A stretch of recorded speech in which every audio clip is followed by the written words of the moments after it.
In the following clip, what starts as a heartwarming family gathering takes a deeply unsettling turn. The footage centers on an elderly woman bathed in the warm glow of candles as her family sings to her. It's a standard, grainy home video, but the atmosphere subtly shifts when you look past the festivities and focus on the open doorway in the background. As the song reaches its peak, a distinct, childlike shadow darts across the room. The movement is quick but deliberate, and the shape clearly resembles a little girl. Watch closely.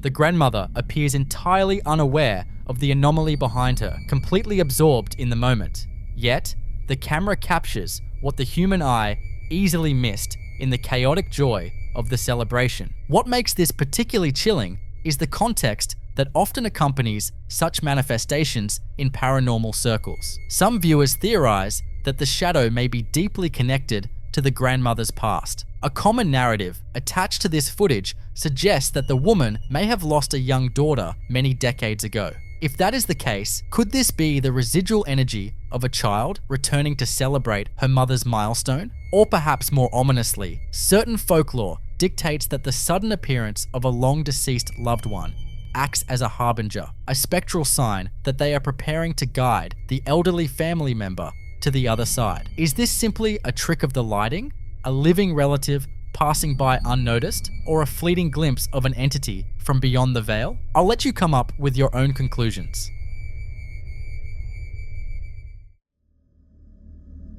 In this next clip, we see exactly why working in a mortuary or a funeral home requires a profound level of mental fortitude and an inherent comfort with the concept of mortality. These facilities are designed to be final way stations for the deceased, places where families gather to release their heaviest, most agonizing emotions. Because of this intense concentration of grief and transition, paranormal researchers have long considered funeral homes to be highly active epicenters for the supernatural. Usually, this activity is thought to be residual, a sort of emotional echo permanently etched into the very foundations of the building. But what happens when that energy stops being a simple echo and begins to interact with the living?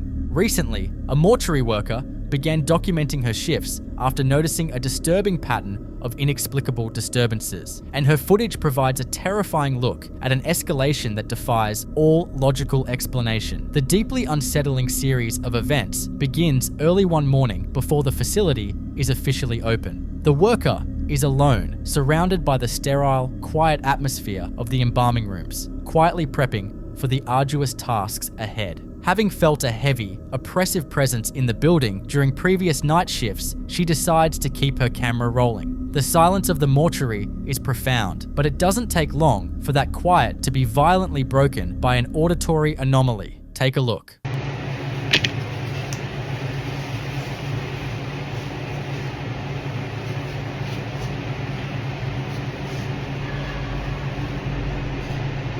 Listening closely, the vocalization carries a highly peculiar tone. It sounds like a hollow, agonizing wail that almost borders on a mocking laugh. In the context of a funeral home, one might easily write this off as a trick of the acoustics or a draft whistling through the ventilation. However, the sheer volume and human-like cadence of the sound make it incredibly difficult to debunk. But as her documentation continues over the following days, it becomes terrifyingly clear that this presence is not just a passive recording of the past. It is fully aware of her, and it is growing bolder. In a subsequent recording, the worker is no longer alone. She is joined by her son, who frequently accompanies her to assist with the heavy lifting and late-night duties. The presence of a second witness completely shifts the dynamic, grounding the experience in absolute reality. Watch their immediate reaction as the physical environment begins to manipulate itself right in front of their eyes.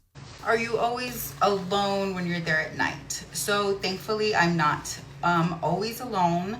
My son also comes to help me.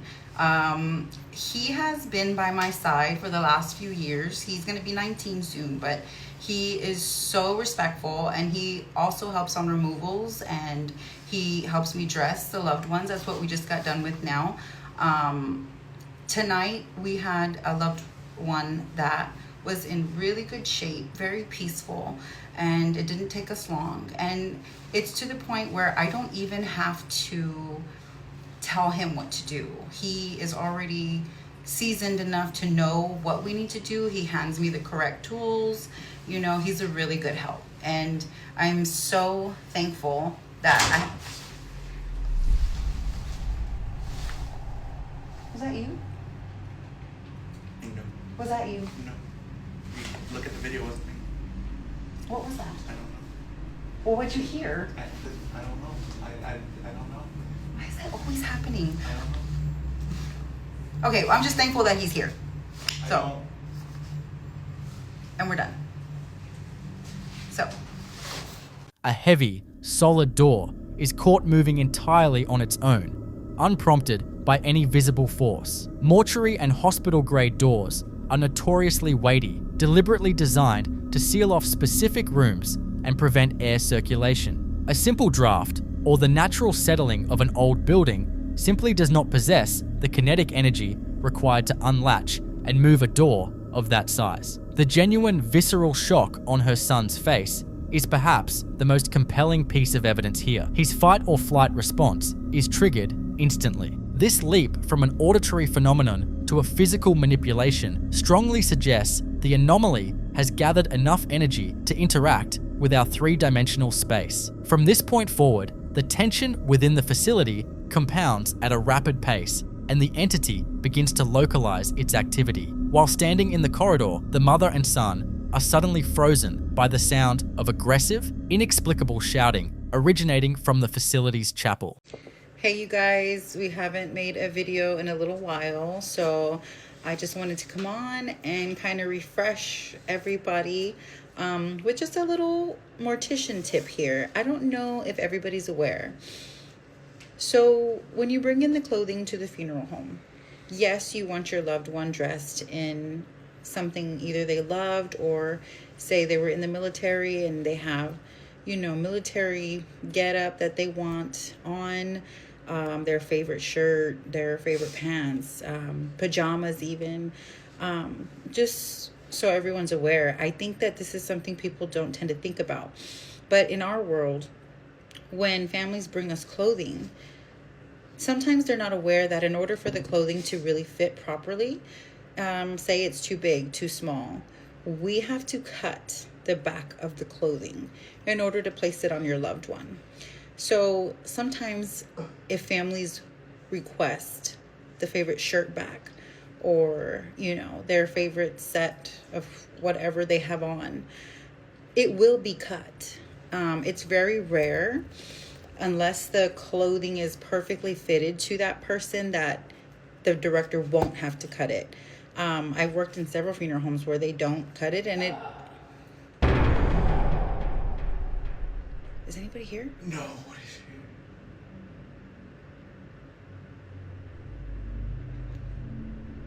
Who's here?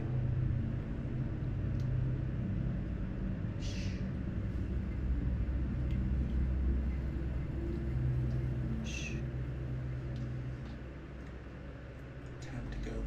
What? Time to go. We're the only ones here. I have to go look. There's always when you videotape. Okay, let's go. We're going. The chapel is the emotional core of any funeral home, the exact room where the living confront their final goodbyes.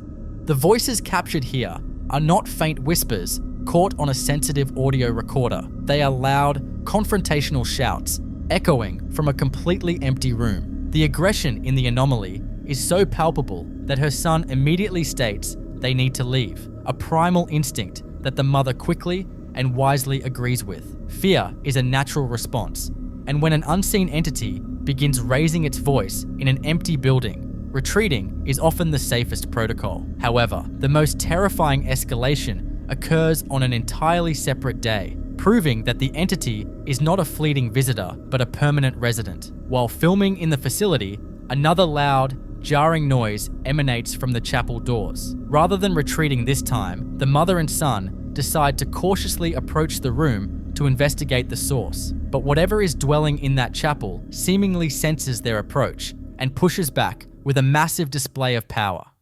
So we're here working. We were hearing some noises in the chapel, so we actually decided to come in the chapel and make this informative video to see if we could catch any of the noises. So I'm gonna explain what this is on today's mortuary information video. So there are times where we get loved ones who are donors. They're bone donors. They take skin, they take what they can for things that anybody may need, right? So when they come to us, we have to prepare them properly, and sometimes there are issues where there can be leakage. So in order to prevent the leakage and keep it contained, the deceased would go in one of these, which is called a unional. A unional contains all of the fluid and contains all the fluid, and it makes sure that while your loved one is being presented in the visitation, we don't have any issues with anything, you know. Okay, let's go see, because now I'm in the chapel and I'm not.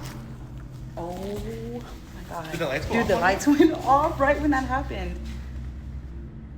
You wanna go? Let's go.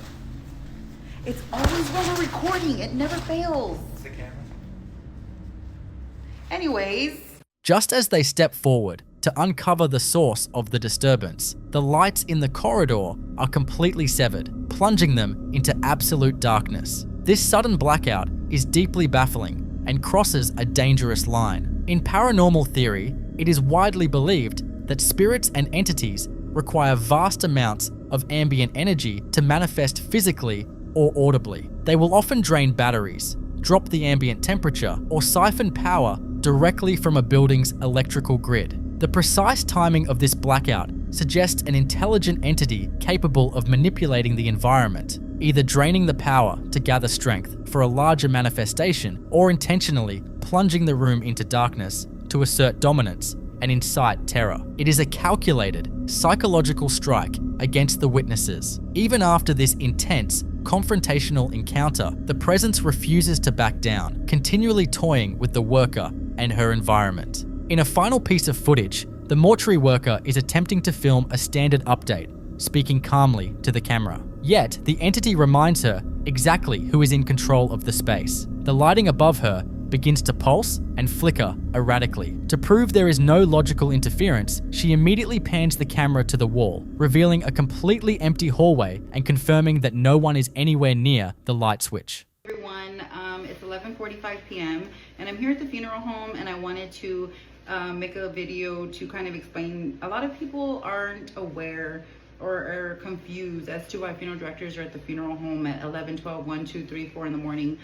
So death can occur at any time, morning, afternoon, evening, and funeral directors have to be ready to go at any time. So, you know, if a funeral director gets a call, they'll make that removal at the place of death, bring the loved one to the funeral home, and if they are going to be embalmed, that embalming is usually done at that time. So funeral directors can be at the funeral home all night. If they are getting multiple calls while they're embalming, they have to stop and go and come and finish and go and come and stop and all that stuff. So sometimes funeral directors are at the funeral home all night, and then they have to work in the office the next morning, meeting with families, taking out services.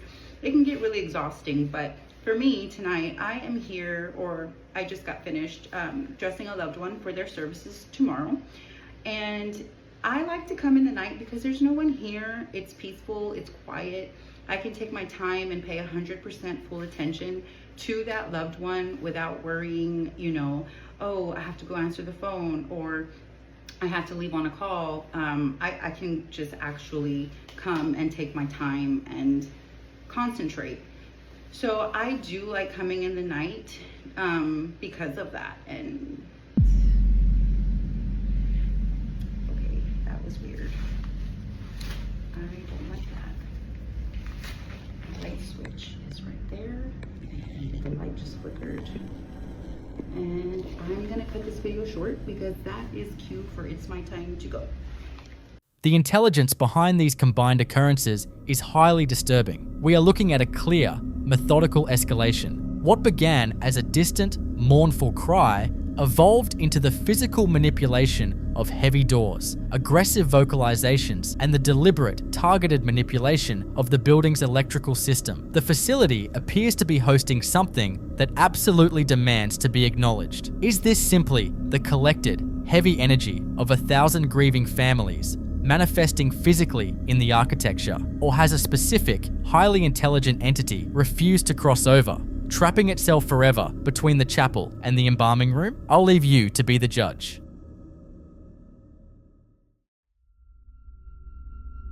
In this next clip, a worker at what appears to be a large cemetery or mortuary complex captures a series of events that suggest he is far from alone during his night shift. According to the man recording, he began documenting the area after noticing small objects being toyed with by an unseen force. Though he speaks in Spanish, the terror in his voice is universal as he repeatedly asks, "Who is there?" The footage begins with a focus on a simple water bottle resting on a flat stone ledge. Take a look.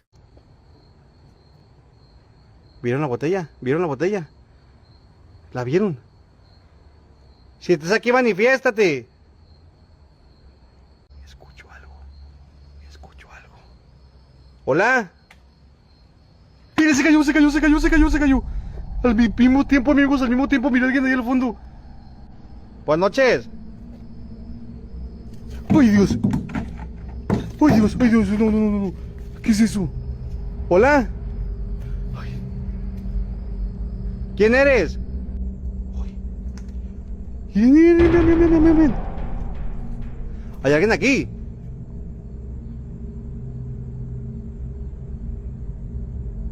¿Hay alguien aquí? ¿Hola? The initial movement of the water bottle is unsettling. It doesn't slide as if pushed by a localized draft, but rather shifts with a deliberate jerky motion that suggests a physical grip. As the worker ventures deeper into the narrow corridors between the tombs, the activity becomes more aggressive. A large plastic container is caught on camera falling and tumbling across his path, appearing as though it were violently thrown from the dark recesses of the complex. The anomaly only deepens when the camera pans toward the back of the graveyard, briefly catching a glimpse of a pale, stationary figure standing over a grave in the distance. The most baffling part of this encounter, however, involves the religious iconography present at the site. Among the various items being manipulated, the large cross mounted atop one of the tombs appears to shift and tilt on its own. In paranormal research, the physical movement of heavy, fixed objects, especially those of a religious nature, is often categorized as high-energy poltergeist activity. It suggests an entity capable of significant kinetic output, or perhaps a residual energy that has become strong enough to influence the physical world. If you were alone in a graveyard and witnessed a cross-shifting of its own accord, would you stay to see what manifested next, or would you find a new line of work? In the following clip you're about to watch, we see a terrifying encounter that turns a completely mundane, everyday space into a nightmare. The guy filming is just making his way through a quiet, empty utility room. It seems like a completely normal, boring walk until the dead silence is suddenly broken by something you never want to hear when you think you're alone. And whatever makes that sound follows it up immediately with a massive, aggressive display of physical force right in front of him. Watch how fast his survival instincts kick in when he realizes what is standing in the aisle with him. I know.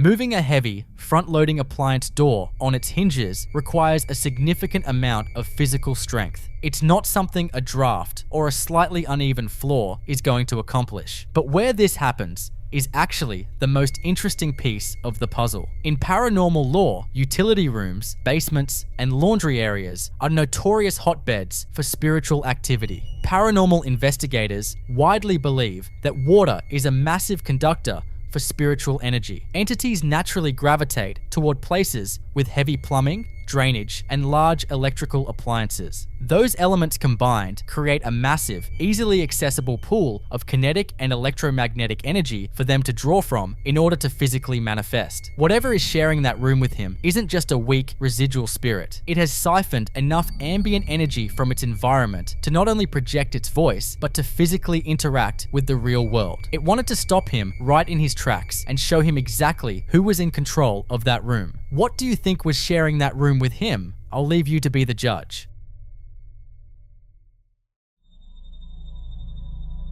In the next clip, we see exactly why exploring sealed-off, abandoned buildings at night is always a terrible idea. The guy filming is standing outside a completely deserted house, and you can immediately tell he already knows he shouldn't be there. He unlocks the door to go inside, but before he even crosses the threshold, he starts loudly praying. Whether he heard something moving around inside from the porch, or the energy of the place was just that overwhelmingly heavy, his instincts were screaming at him that the house wasn't actually empty, and he barely takes a few steps inside before he gets violent, physical confirmation. Keep your eyes locked on the dark doorway straight ahead of him.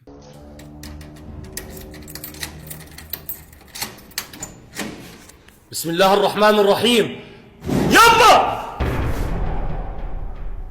بسم الله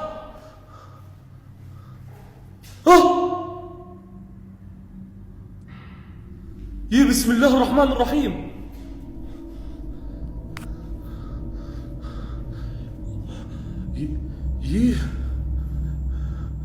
يا بسم الله بسم الله بسم الله بسم الله The sheer amount of physical force required to throw that bed to the floor like that is staggering, and you can clearly see what did it too. But the absolute scariest part of this video isn't the initial scare, it's the aftermath. When he finally gathers the courage to walk into that room to see what just threw the bed, it is completely, impossibly empty. There are no footsteps running away, no one hiding in the corner, just a wrecked room. In a lot of Middle Eastern and Islamic paranormal lore, abandoned spaces like this are heavily associated with the jinn. Unlike traditional ghosts, which are the spirits of deceased humans, jinn are considered an entirely different species of entities that live alongside us, often claiming empty, ruined houses as their own territory. When a human walks into their domain, they don't just give you a spooky, subtle haunting. They aggressively defend their ground to scare you out. Moving that fast, displaying that much physical power, and vanishing without a trace is a classic hallmark of a jinn telling you to get out of its house immediately.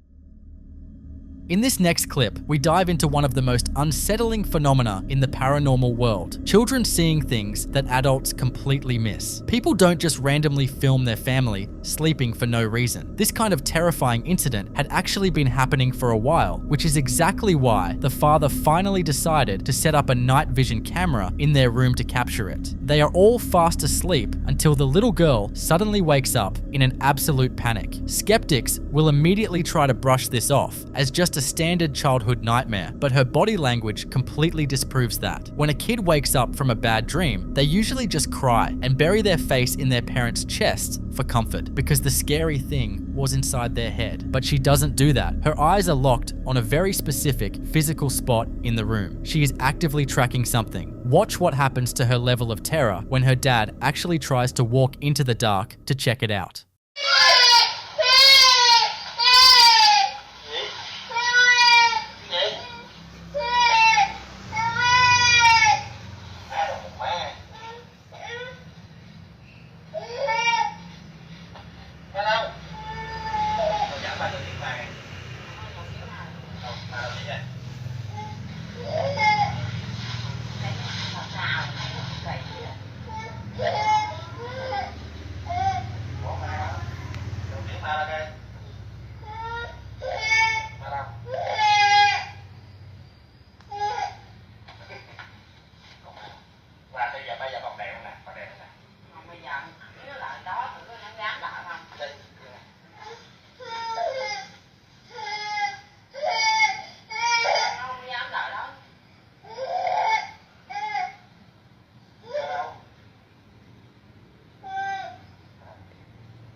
In the paranormal community, it is a widely accepted theory that young children possess a much broader sensory frequency than adults. Because their minds haven't been conditioned to logically filter out the impossible yet, they are highly sensitive to spiritual entities and energy shifts that we are completely blind to. The most chilling part of this footage is her reaction when her father steps toward the area she's staring at. She starts screaming purely because she doesn't want him going over there. She isn't remembering a scary dream. She is actively watching something standing in the dark, and she is genuinely terrified for her dad's safety. When a child reacts with that much intense protective panic to an empty space, you don't go investigate the dark. You just turn on every light in the house and maybe call for an exorcism.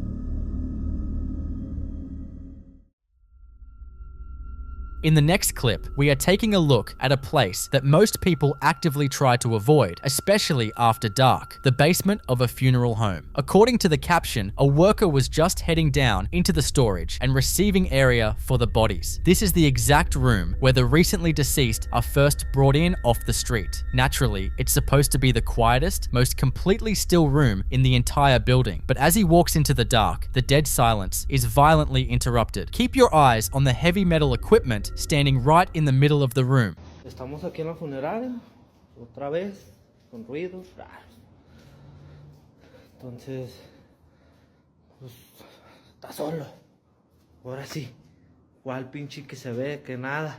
Estoy solo a la chingada. Estoy solo. A la chingada. A la chingada. A la no mames. A la chingada. It takes a very deliberate, aggressive amount of physical force to knock heavy funeral stands straight to the floor like that. That isn't a draft from an AC vent, and it isn't a clumsy bump. That is a targeted, violent push. When you dive into paranormal theory, funeral homes are basically considered massive spiritual transit stations. They are the ultimate liminal space between the physical world and whatever comes next. Because of that, investigators believe these buildings are constantly flooded with the confused, restless energy of spirits who might not even realize they have passed away yet. However, a sudden, violent display of kinetic energy usually points to something much heavier than just a confused ghost. Throwing heavy objects is often a sign of immense frustration from a trapped spirit. Even worse, it could be a darker, parasitic entity that actively feeds on the intense residual grief and heavy atmosphere of the morgue, lashing out at the lone worker just to prove that it is the one truly in charge of the basement. This next clip shows one of the most violent and chaotic examples of a spiritual home invasion you will ever come across. But to understand how scary this was for the poster, we need to go back a few days. The guy who lives here experienced something on a day when he was actually miles away, out performing a show. In the middle of his set, he suddenly became violently ill. He felt shaky, weak, and described it as if his energy was being completely drained right out of his body. Trusting his gut that something was horribly wrong, he pulled out his phone to check his home security cameras. What he saw unfolding in his empty kitchen is absolute nightmare fuel. The cross on his wall was turned upside down. There was a scary sound coming from his kitchen, and chairs were being thrown around. Because of this, he decided to put more cameras around his house, and one day while he was sleeping, this happened. Pay close attention to the bedroom door and keep your eyes locked on the vintage items sitting on top of his dresser.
Seeing a bedroom door slowly creak open on its own is creepy enough, but the movement on that dresser takes this to a whole new level of disturbing. That doll doesn't just fall over from a vibration, it is being actively dragged back and forth, left and right, exactly like unseen hands are physically playing with it. In paranormal research, vintage dolls are notorious for acting as spiritual sponges or trigger objects. Because they are designed in the likeness of humans, dark entities often use them as vessels or focal points to manipulate physical energy. What you are seeing here is a classic psychological intimidation tactic. The entity opened the bedroom door to physically demonstrate that it has free reign of his house, and it started toying with the doll to mock a childlike innocence while he is completely unconscious and defenseless. It is a terrifying physical reminder that when you are dealing with an attachment of this level, you are never truly alone, especially when you close your eyes. When people asked why he hasn't moved out yet, he revealed that he did just move into this place, and whatever this is, didn't come with the house, it is attached to him. It followed him from his previous place. What would you do if you were in his shoes?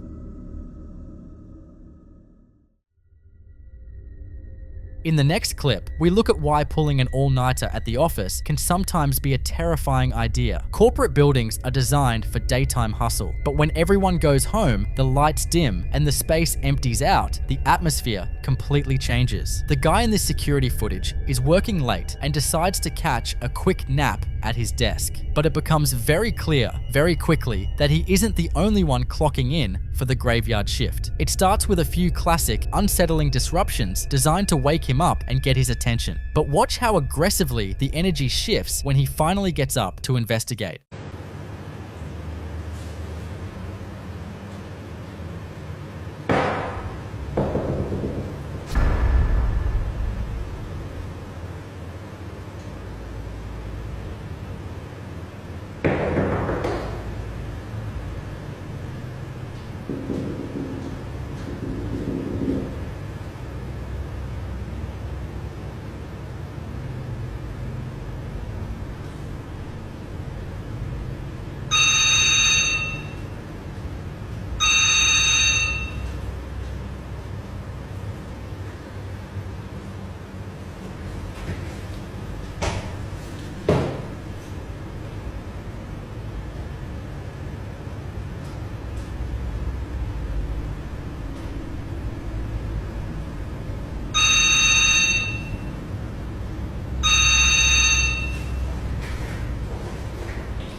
You can literally see his panic escalate in real time. It starts with the phantom phone call, a classic terrifying poltergeist tactic. In paranormal research, entities manipulating electronics like phones or radios is often seen as an attempt to bridge the frequency gap, or simply a deliberate way to demand your undivided attention. When he picks up and hears dead air, the entity immediately pivots to physical manipulation. Moving a heavy office chair on its wheels takes effort, but aggressively throwing that black chair completely to the floor is a massive display of kinetic power. In the paranormal field, office hauntings are actually highly documented. You see workspaces are constantly filled with high stress, anxiety, and intense, heavy emotions. Many investigators believe that dense, negative energy can pool in these areas over time, creating the perfect feeding ground for poltergeists or parasitic entities. Whatever was in that room was actively feeding off his rising fear,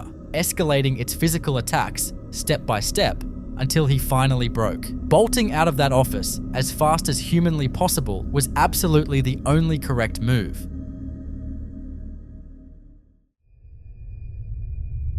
This next clip was posted by a dad who was just standing in his kitchen, completely focused on feeding his baby. His back is turned to the rest of the room, leaving him completely blind to what is slowly unfolding right behind him. He actually had no idea the full extent of what happened until he went back and pulled this security footage later. Keep your eyes on the paper towel roll sitting by the sink and watch the upper cabinets.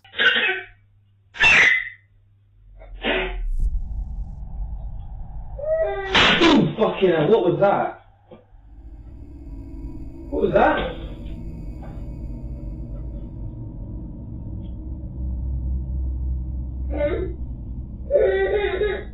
I know.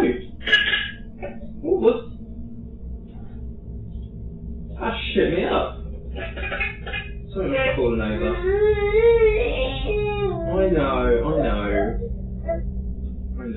Seeing an object physically lift off the counter and levitate before dropping is one of the most undeniable displays of poltergeist activity you can capture. It didn't just tip over from a passing breeze, it was actively picked up and dropped. In paranormal research, entities that pull these kinds of stunts are usually classified as attention-seeking. But what makes this specific encounter so chilling is the intelligence behind the timing. It deliberately manipulated the paper towels to create a noise, forcing him to turn around and look. His raw, startled reaction is the exact spike in emotional energy the entity was looking for. Once it had his attention and his adrenaline was peaking, it immediately popped open the upper cabinet to establish its presence in the room. Poltergeist activity is famously drawn to households with high ambient energy, and sometimes the bustling, chaotic energy of raising a child can inadvertently act as a battery for these entities. It didn't want to hurt them. It just wanted to make it very clear that it was standing right there in the kitchen with them. In the following footage,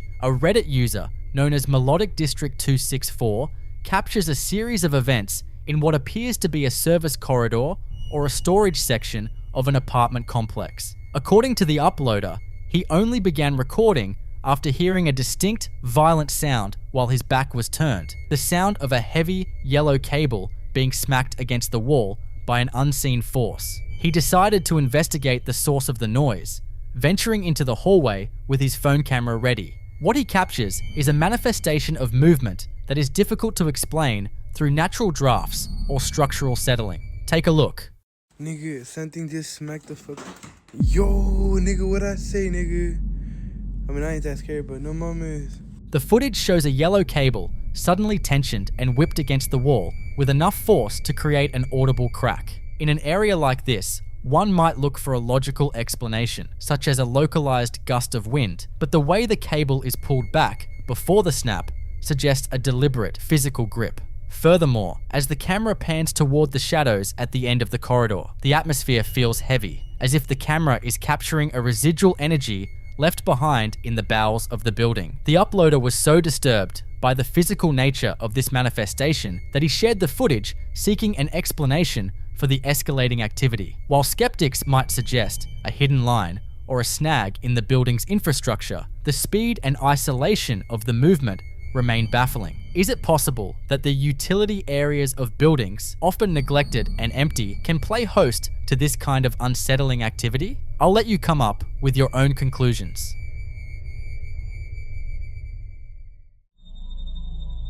In December of 2025, Daisy Summer shared a series of distress calls from her home. According to Daisy, the atmosphere in her house had shifted significantly, characterized by peculiar sounds echoing through the halls during the late night hours. The following footage captures her attempt to document the anomaly after a particularly unsettling encounter while she was getting ready for work. Her distress is palpable as she recounts seeing something in her bathroom that defied logic. Keep your eyes on the shadow extending from behind the bathroom door.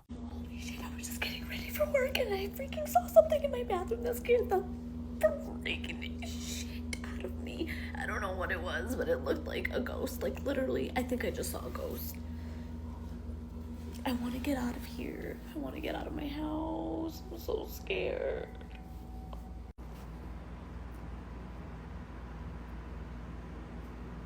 It was like right there where those shadows are. Those are shadows from the towel right there. But there was like a shadow right there where those other shadows are. And it looked like a person. It looked like a ghost. Like right there. Oh shit. Holy fuck! Ah! You can see a dark, elongated mass is visible near the floor, seemingly separate from the natural shadows cast by the surrounding furniture. While some viewers initially suggested it was merely a trick of the light, the escalation occurs toward the very end of the clip. Just as she pans away, a dark protrusion, resembling a head or a limb, briefly extends from behind the doorframe into the hallway before she bolts in terror. The movement is fluid and lacks the jagged quality of a digital artifact or a camera glitch. In the realm of paranormal research, this behavior is often associated with shadow people, entities that are frequently reported as peeking from corners or lurking in the periphery of vision. Many researchers believe these manifestations are not just residual hauntings, but sentient entities that feed off of high-frequency human emotions, specifically fear and anxiety. By peeking out and then retreating, the entity may be deliberately testing Daisy, gauging her reaction to maximize the emotional output it can draw from her. Some viewers in the comments suggested that Daisy's sheer terror might actually be strengthening the entity's presence. One user suggested that instead of fleeing, she should have met the anomaly with anger or annoyance, theorizing that by removing the food source of fear, the entity would lose its ability to manifest physically. What do you think? Was this a temporary overlap of dimensions, or a predatory entity thriving on the atmosphere of a frightened household?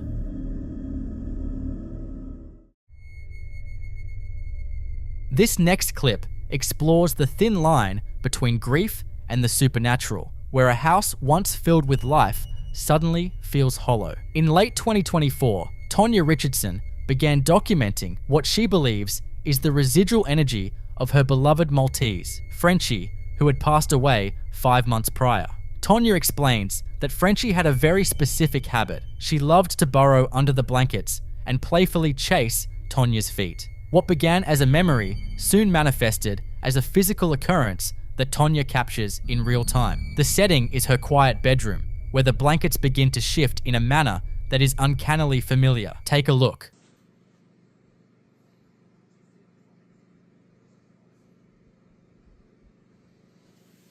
Yeah, I'll say that. My feet are literally right here. My blanket will just randomly move like that.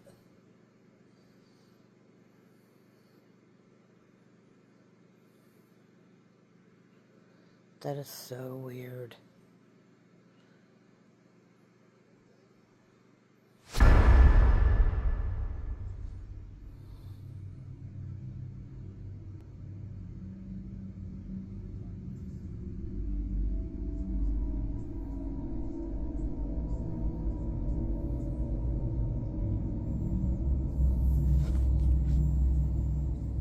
Stop.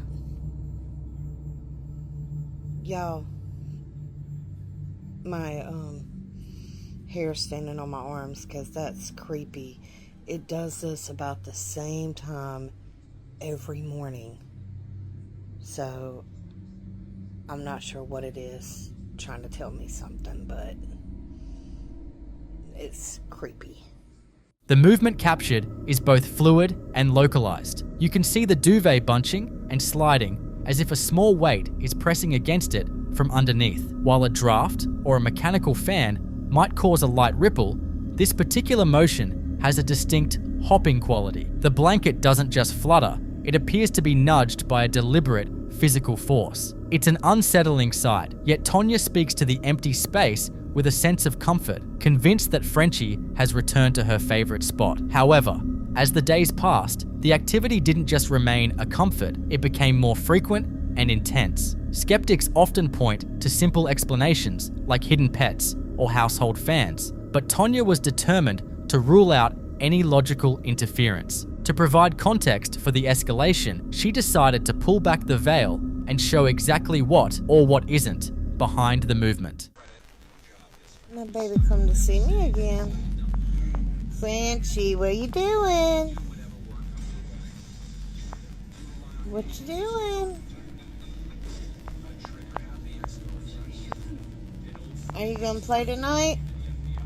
Are you gonna play? There you are. Hello.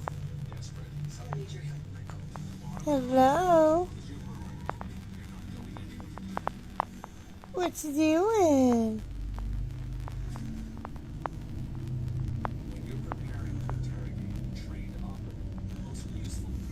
What you doing, baby?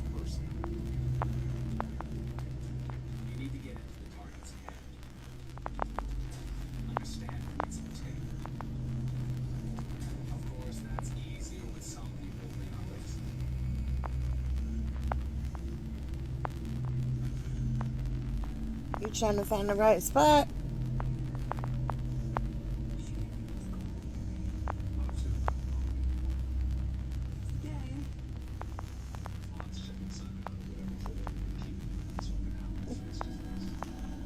Just not finding the right spot, huh?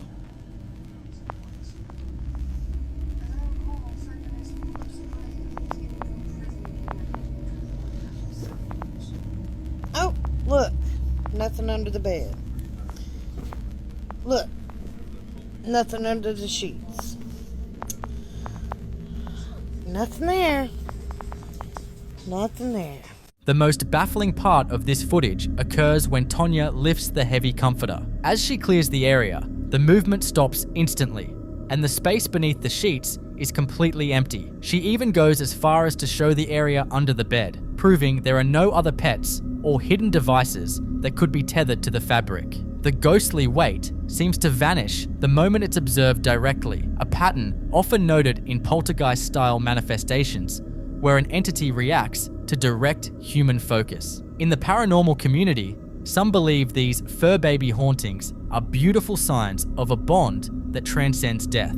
Others, however, take a more cautious approach. There is a theory that certain opportunistic entities can mimic the behaviors of a lost loved one or pet to gain trust and lower a person's spiritual guard. By imitating the kangaroo jumping style Frenchie was known for, an anomaly could potentially root itself in the home by feeding off the residents' grief and longing. Whether this is a heartwarming visit from a loyal companion or a more deceptive manifestation remains a topic of heavy debate among viewers. Some find the footage profoundly moving, while others feel an instinctual dread at the sight of the empty sheets shifting on their own. I'll let you come up with your own conclusions.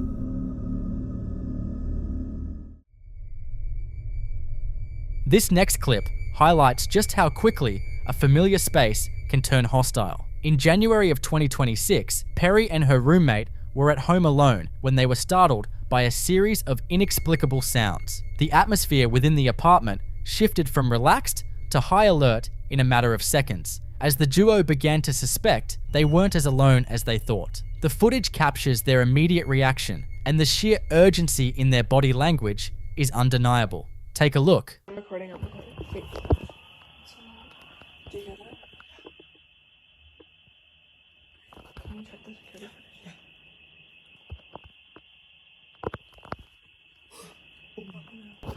footage? What is it?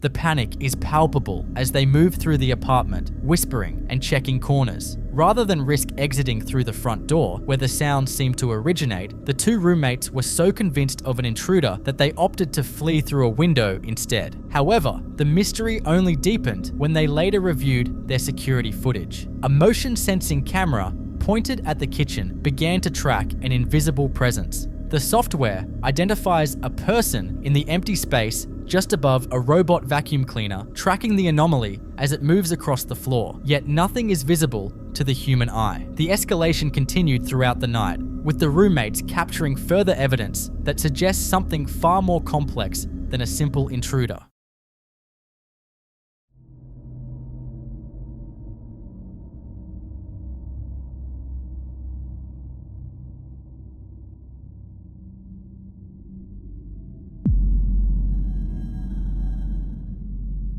In this follow-up, the camera captures the heavy front door mysteriously unlatching and swinging open of its own accord. There is no visible hand on the handle, and the roommates are nowhere near the entrance. In the paranormal world, this kind of activity is often categorized as a skinwalker manifestation or a highly active poltergeist, particularly when sensors are triggered by empty space. Some viewers pointed out that the way the sensor tracked the movement above the vacuum suggests an entity with a distinct height and mass, even if it remains shrouded from the light spectrum. While skeptics might suggest a draft or a mechanical failure in the door latch, the combination of the roommates' genuine fear and the camera's technical detection of a person makes this case particularly baffling. Could there be something dwelling within the walls of the apartment, or perhaps a transient entity that followed one of them home? If your security system alerted you to a person in an empty room, would you stay to see if it manifested, or would you be the first one out the window?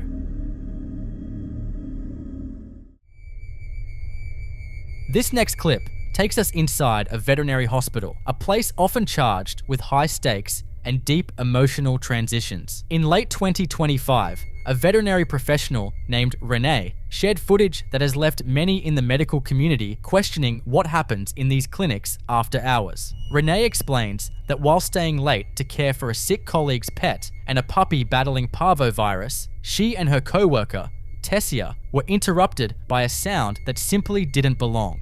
The atmosphere in the treatment room becomes tense as a phantom vocalization echoes through the sterile environment. Take a look.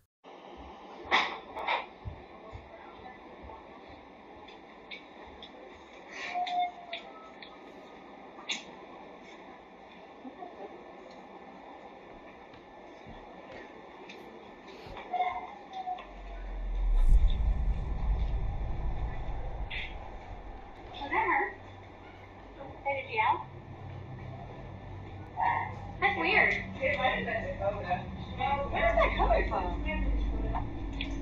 It don't sound like it's coming from. Okay, so you still want to do banana bag, 15 mils an hour, head of starch, 4 mils an hour. It's coming from over this way. Alright. Medication, Veterinary, 15 mils BID, Wait, is it Scarlet? Wait. I clamped it off before doing meds. Is my drop it off up there? That's coming from up there. Is may have done that when they switched the bag. Is The it new fun? bag for Creepy? No. Alright, who's making it noise? It's an anomaly. It's coming from a party. No, it's not. What is that? It's not in here. What is that? What, phantom dolls?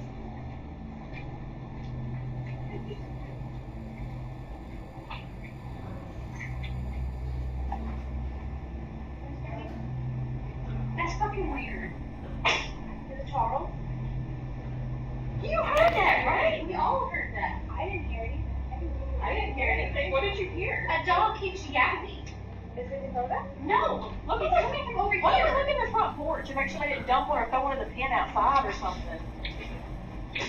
I didn't hear anything. You're not hearing that. Three of us heard it. I didn't hear it. No. You heard it, right? I heard it. I didn't hear it. It sounds like it's coming from this side. You can't hear it at IPA though, right? No. Look at that fence out there. Make sure somebody throw one in the fence.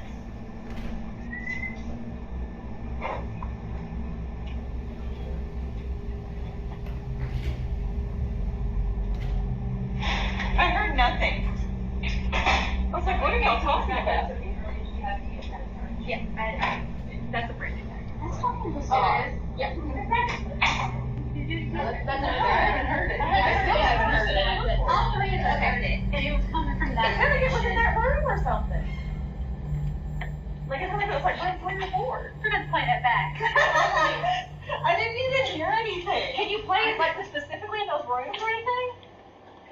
As you can hear, a distinct, mournful canine cry fills the room. Renee notes that there were only 4 animals present at the time: a cat, an elderly Great Dane, the sick puppy, and an old healer. None of them were vocalizing, yet the sound is clear and persistent. In paranormal research, hospitals and clinics are often cited as hotspots for residual energy, places where intense life and death moments leave a permanent echo. Some believe this could be the spirit of a recently euthanized pet, perhaps still seeking comfort in a familiar setting. However, the activity at this hospital isn't limited to just sound. Renee later shared surveillance footage from the kennel area that suggests a much more physical presence.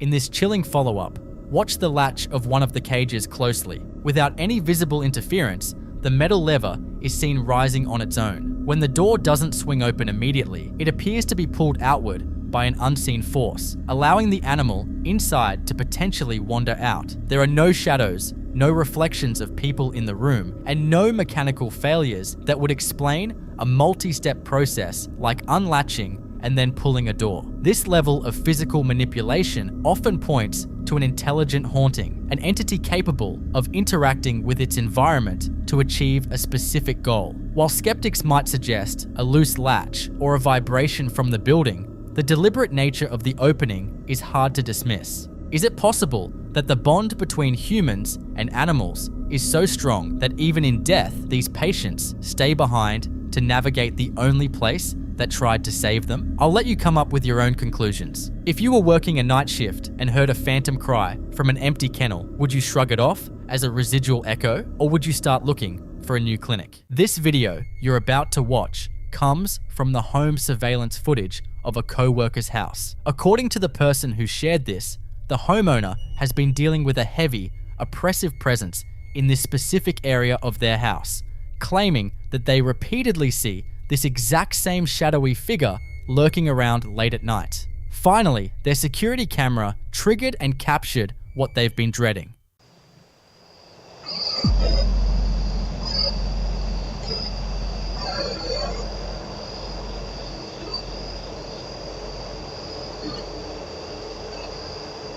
In paranormal analysis, whenever a hazy, indistinct shape drifts across the screen like that, skeptics immediately jump to a few standard conclusions. They'll argue it's just an out-of-focus bug walking across the camera lens, or perhaps the headlights of a passing car refracting through the glass. But we can definitively rule the car lights out. The co-worker who lives in the house confirmed that at the exact moment this anomaly was recorded, there were absolutely no cars driving by outside and no external lights shining onto the property. If there is no external light source, there can be no reflection, which means this shadow light anomaly wasn't caused by the environment. It was an intelligence generating its own luminous energy to manifest in our reality. What the camera caught wasn't a trick of lighting or a wandering insect. It was the physical visual discharge of the exact recurring entity the homeowner knows is waiting for them in the dark. What do you think about this?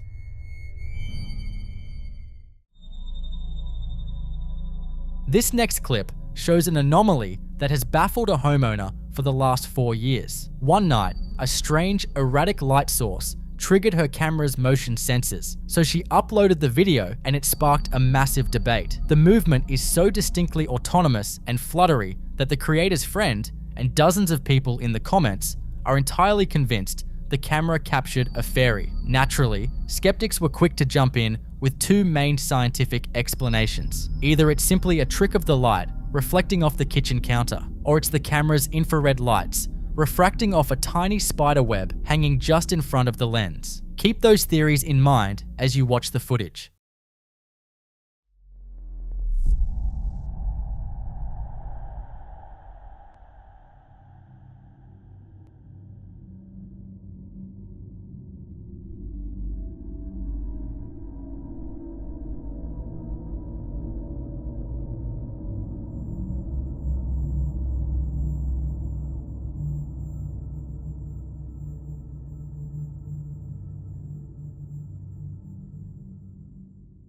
If you watch the trajectory closely, both of those logical explanations completely fall apart. First, if this were merely a reflection, like a passing car's headlights sliding across the kitchen counter, the light would physically bend, distort, or break the moment it crossed the edge of the countertop. But it doesn't. The light maintains its shape and trajectory perfectly. It doesn't bend with the counter because it isn't on the counter. It is a free-floating, three-dimensional energy source moving through the air directly in front of it. The spiderweb theory is much more plausible. In fact, it's exactly what the homeowner thought when her Ring notifications first started going off like crazy. To solve the problem, she physically went out into the room and scrubbed that entire corner, checking for and clearing out any spider webs within a 5-foot radius. But here is the detail that turns this from a mild curiosity into a terrifying encounter. The footage we just watched was recorded after she cleaned the area.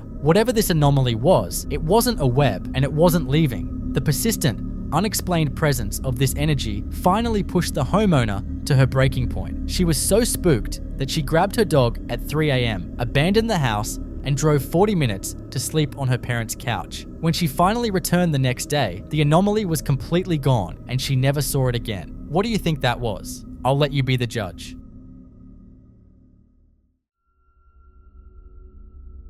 This next clip takes us into an environment universally recognized as a massive focal point for the unexplained, a cemetery. In paranormal research, graveyards are considered active batteries of residual energy that hold a dense concentration of spiritual activity simply due to the emotional weight and history attached to the ground. The footage comes from a creator who makes a regular habit of live streaming his late-night graveyard visits. As he stands in the dark, his face covered by a black balaclava while he interacts with his chat, pay close attention to the background just over his right shoulder. Graben.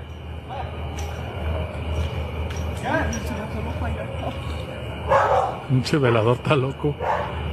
Ese en Hidalgo.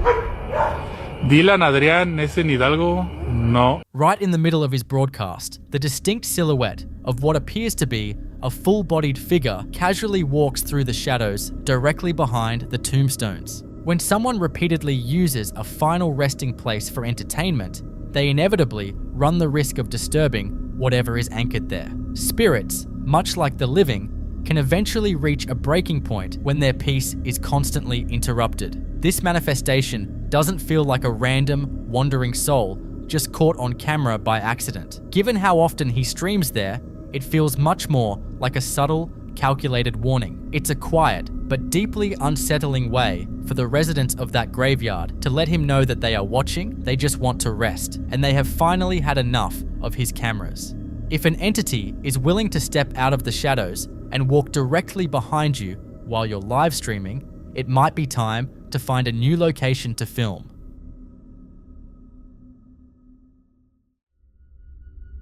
In this next clip, we explore a concept that's so scary, it sounds straight out of a nightmare. What if you aren't just living with a spirit, but living inside a monster house that is actively hunting you? You see, for weeks, the guy in this video had been dealing with deeply unsettling auditory phenomena, most notably hearing distinct, disembodied laughter in his house when he knew for a fact he was completely home alone. But tonight, the entity decided to stop laughing from the shadows and start physically interacting with the environment. He hears the heavy, rhythmic thud of his kitchen cabinets opening and slamming shut on their own. So, armed with his camera, he goes in to investigate. But what makes this footage so sinister is the undeniable intelligence behind the activity. The entity plays a predatory game of cat and mouse. The moment he steps into the kitchen, the noise dead stops. But the second he turns his camera away, it immediately starts again.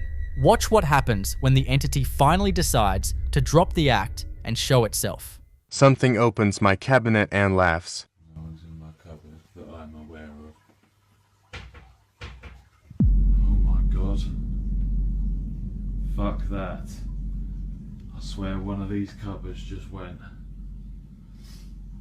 It wasn't the same noise. It usually happens, but one of these.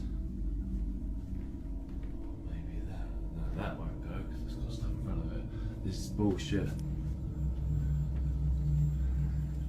I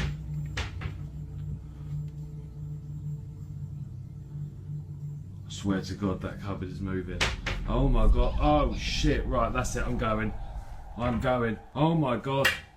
The sheer, unfiltered panic in his voice as he yells is the sound of a man realizing he is no longer at the top of the food chain in his own home. But the most chilling detail happens just as he turns to flee. The cabinet doesn't just slam shut, it violently swings completely wide open. In paranormal psychology, an entity that plays red light, green light with a victim isn't just haunting a space, it's actively trying to break the occupant down psychologically to establish dominance. When that cabinet swings wide open, right as he turns his back to run, it is the entity claiming its territory. This leaves us with one final, scary question. If your own home suddenly turned into a hunting ground and things around the house start playing games with you, what would you do?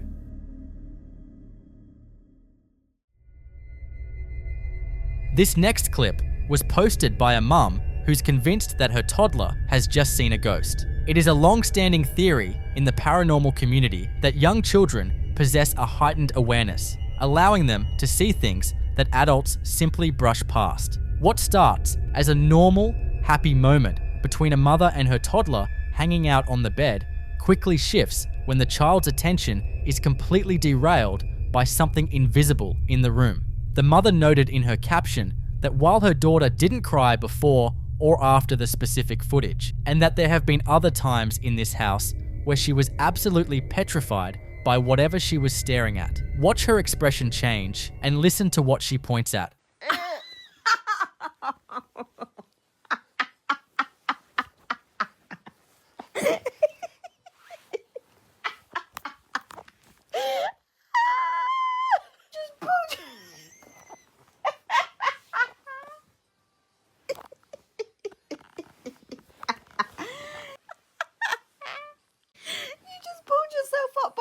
Nipple. Why are you scared?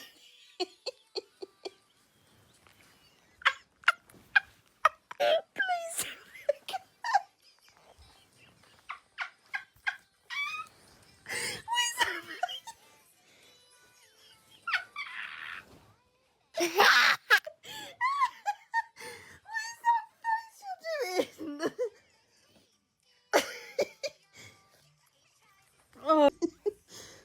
wrong? Dada. Where's Dada? Oh. Okay, what are those? Huh? Others. I don't know. What is it? There was it. There's nothing out there. No, we are there. What? No, we are there. Where? We are there. Don't know where it goes. A ghost? Did you say it's a ghost? No, it goes.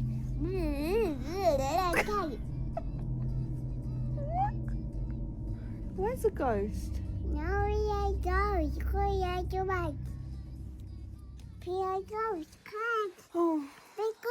It's definitely chilling to watch a child go from laughing to being completely hyperfixated on an empty space. But the most striking part is her vocabulary. She explicitly points into the void and identifies the presence as a ghost. Toddlers don't really have the psychological capacity to fake a complex visual tracking response just for fun. She is actively watching something move across the room. The mum handles it like most parents probably would, assuming it's just her child's active imagination. But from an investigator's perspective, verbally acknowledging and inviting an unverified entity closer is always a risky move, even as a joke. It gives whatever is standing in that room validation. It leaves you wondering, when a child points to an empty corner and tells you someone is there, at what point do you stop laughing and start believing them?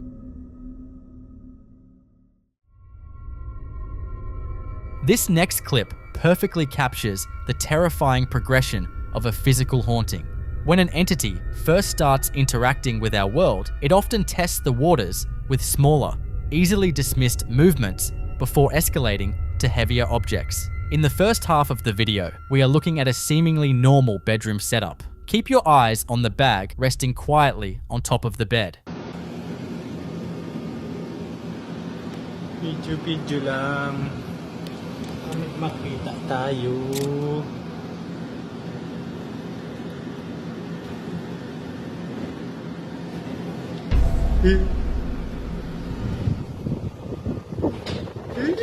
There is no visible string, no sudden tilt of the mattress, and no logical reason for a stationary bag to suddenly drag itself over the edge. The movement is a clear, downward pull. But whatever is in this house wasn't satisfied with just knocking luggage onto the floor. In the second part of the footage, the kinetic energy shifts, focusing on a seating arrangement.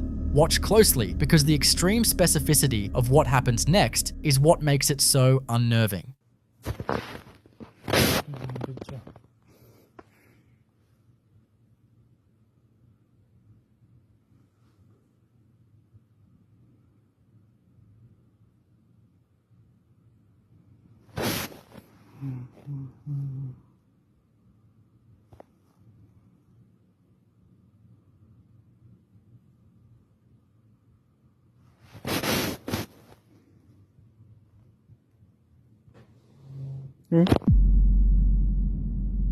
Tingnan nyo guys ha. Nandiyan na siya. Nandiyan na.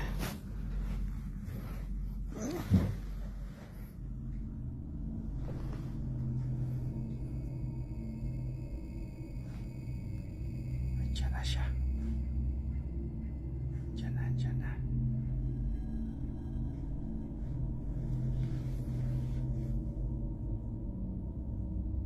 Gumalaw yung bangko.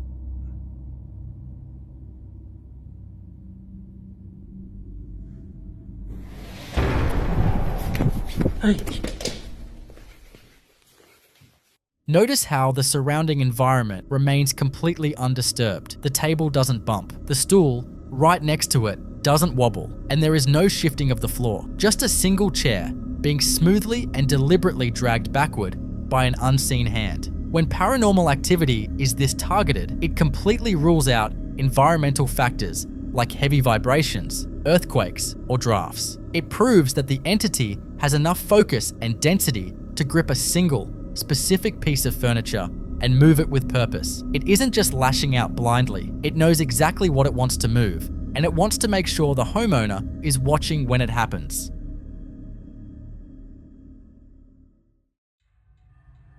This next footage gives us a rare, real-time look at an investigator actively negotiating with a poltergeist, and it perfectly illustrates how unpredictable and intelligent these entities can be. The video starts right after a violent physical disturbance. That heavy metal stand with the draping beads on the middle shelf had just swung forward on its own, violently striking the glass door of the display cabinet. The investigator immediately opens the right side door, hits record, and begins a direct communication session, challenging whatever is in the room to do it again. At first, the response is weak. We just see a slight, subtle jingling of the draped beads. It's the exact kind of movement a skeptic would immediately debunk as a heavy footstep, or the investigator subtly bumping the wooden cabinet. But the investigator knows this, so he doesn't back down. He verbally pushes the entity, asking it to actually swing the object like it did before. What the entity does in response leaves him completely unnerved and physically lightheaded. Poltergeist. So I'm sitting here gaming, and that object up there swung and literally smacked the glass really hard. Damn reflection, but look, still moving. Let's get you before it stops. Look, still moving. Oh no, it moved. Look, it was sitting there, as you can see from the dust. Oh, so it moved. Alright.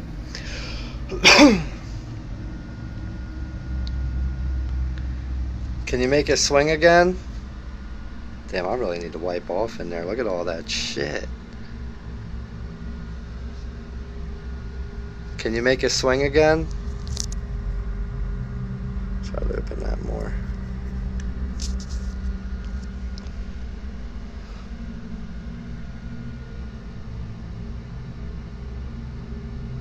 Hello? Can you make it move again?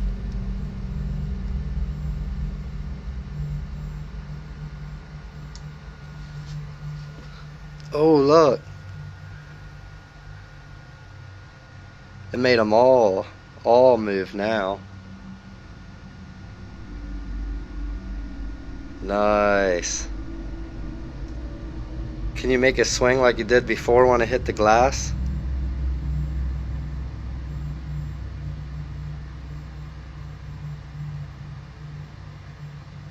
It's going out of focus.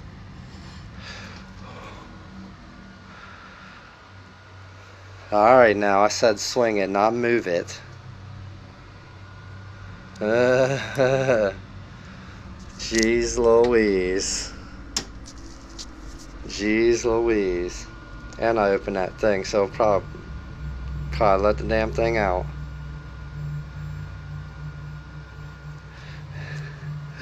Yo, this thing keeps moving.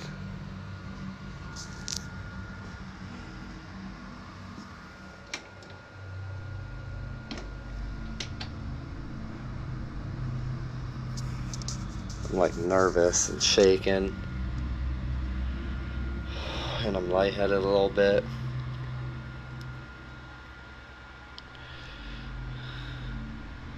Keeps going out of focus.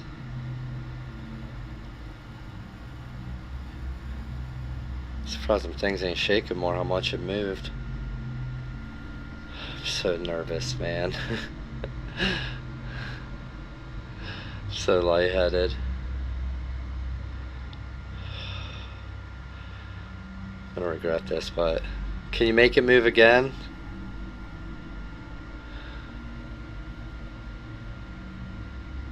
Can you make it move again?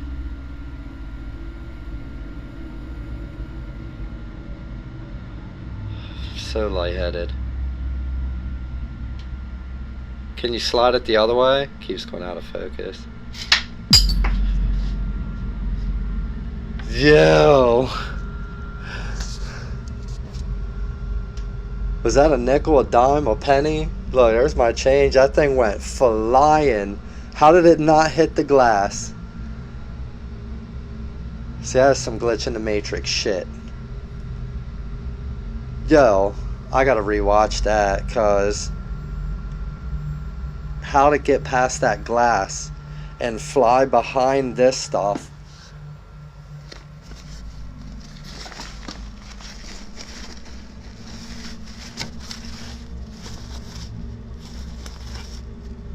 What is that? That's definitely not what flew out.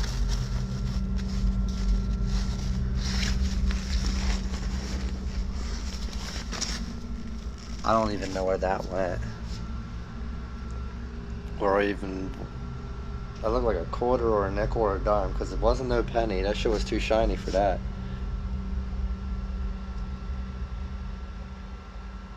I'm like freaking out. See, it keeps going out of focus, man. I think something's in there. I'm good. It can stay in there.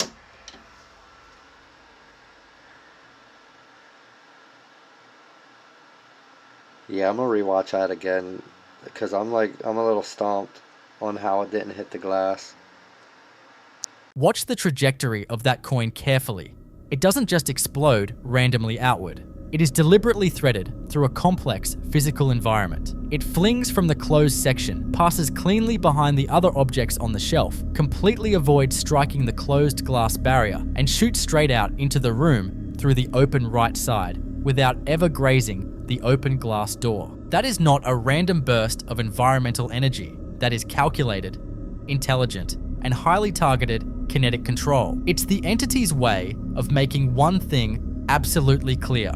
It doesn't take orders. It has absolute control over the physical environment, and it can reach out and touch you whenever it wants. What do you think is doing all that? I'll leave you to be the judge. In the following clip you're about to watch, we see a terrifying example of a child interacting with something that an adult is completely blind to. A mother is just casually filming her little boy, Jensen, while he lines up his toy cars on the living room floor. It's a completely innocent, quiet moment, right up until a sudden noise echoes from the other side of the room. What makes this video so chilling isn't the sound itself, but Jensen's immediate, visceral reaction to it. According to his mum, he is not typically a cuddly or clingy kid, but the absolute second this happens, his survival instincts completely take over. Watch what happens when his mum starts asking him very specific questions about exactly what he is looking at.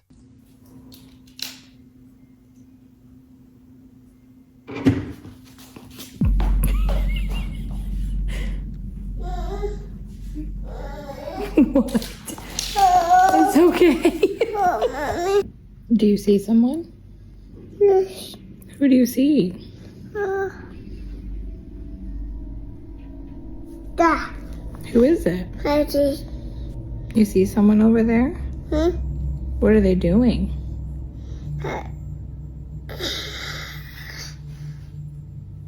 That's what they're doing? Yes. Are they scary? Are they nice? Like, do you want to go play with them? They're not there no more? Yes. They are? What are they doing? Is there still someone over there by your toys? Daddy. Is it a man? Or is it a lady? Daddy. A lady? It's a woman? Do you know her name? Ada. What's her name? Ada too. Oh, she's in the kitchen now? Oh. It's high. She's up high? Yes. Ada. Oh. Ada. Oh. What? Daddy. What is it? Ada. You tell me, I don't see anything. Oh, Ada. You keep pointing by your toys. Is there someone by your toys? Oh, shit. You keep pointing to the chair. Oh. Is there someone in the chair? Yes. Can you point to where you see someone? Where are they? There. They're right there. What are they doing? Ada. Hashi. Hada. The chair. Hadish. Hadish. Hada. Over by your toys. Yes. Well, are they gone now? Did they go bye-bye? Hada. Right there? Yes, Hashi. They're by the chair. Yes. Can you wave to them if you see them? Oh, Hada. Hada, Gary. Mommy. Yeah? Hada. Hashi. You see them? Hashi. Is it boy or girl? Go. A girl? Hada. Go. You see the girl? Oh. Hada. Can you ask her name? A girl. A girl. You see a girl? Does she make you happy or scared? Scared? Hashi. Hada. Yeah, you keep pointing to the chair. A girl. A girl? Is she old? Like, is she maybe mommy's grandma? Hada. I go. A girl? I go. Hada. A girl sitting over there? I go. Hada. You see that? You see a girl? I go. Hada. Go. Oh. Shit. Did she wave to you? No, Hada. Is she nice? Yes. Oh, she is nice. Where is she? Bye. I know you're waving to the chair, but where is she behind? Like, can you look at her? Is she there? I don't see her, do you? Pop. Oh. Did she leave? Nope.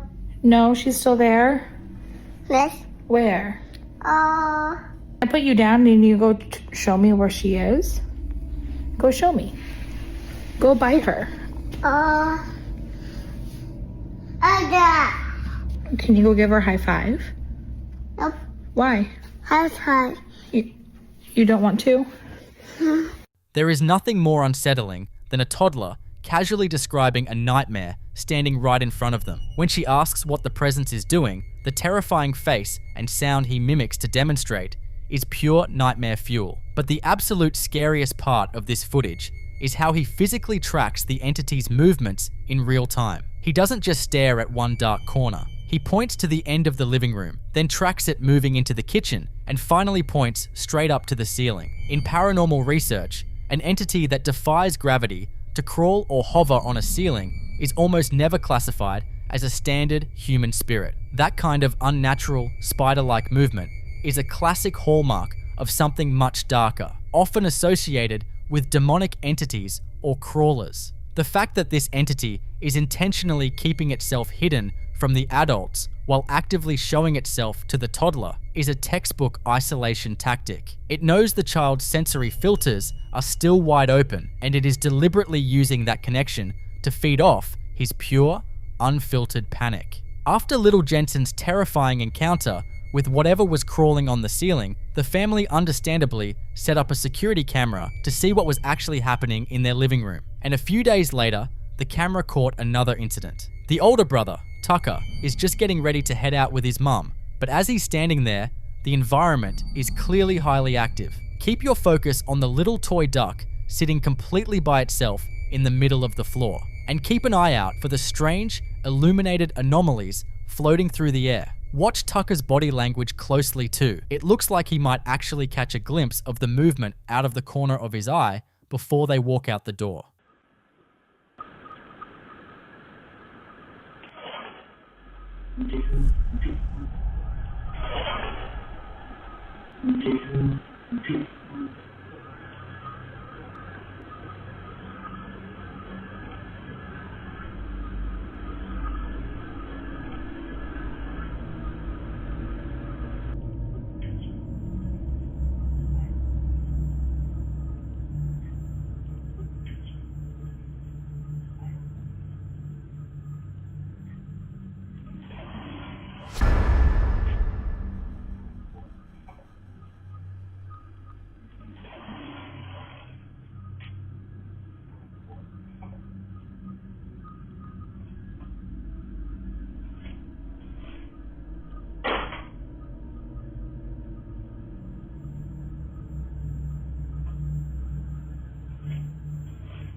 When you combine floating orbs with actual physical object manipulation, it completely changes the conversation. Skeptics love to quickly debunk orbs as just dust particles or bugs catching the infrared light of a security camera. But in paranormal research, when an orb is captured in the exact same frame as a heavy physical interaction, like a toy being dragged across the floor, investigators classify those spheres as concentrated balls of raw spiritual energy actively trying to manifest. The creepiest part of this footage is the timeline of the movement. The entity moves the duck slightly while Tucker is standing right there, almost like it's testing the waters to see if he notices. But the absolute second the front door closes and the house is completely empty, the toy is forcefully dragged even further to the right. It proves that whatever has attached itself to this family isn't just putting on a spooky show for an audience. It is physically occupying their space, and it has absolutely no problem playing with the kids' toys the moment they leave the room.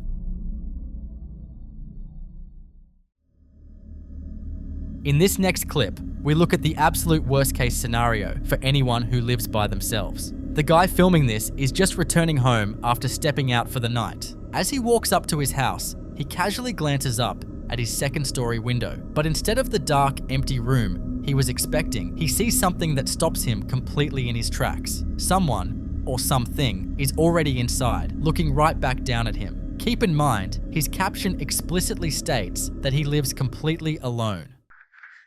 No mamen. Acabo de llegar del trabajo y vean lo que estoy viendo en la ventana. No mamen.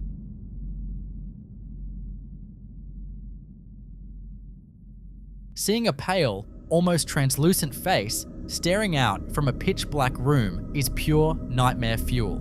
In the paranormal community, entities that present themselves exactly like this are often referred to as watchers. Unlike poltergeists that aggressively throw things around to cause chaos and fear, watchers are incredibly still, quiet, and deeply territorial. They usually claim a specific room or floor of a house and simply observe the living. However, the fact that it is intentionally hovering right at the glass while he is standing outside shows a terrifying level of awareness. It isn't just mindlessly haunting a corner of the room, it is actively looking out the window, watching him return. It is a bold, territorial display, basically daring him to come inside, unlock his front door, and try to go to sleep. You see, just because you pay the rent doesn't mean you actually live alone. So, what do you think that is? I'll leave you to be the judge.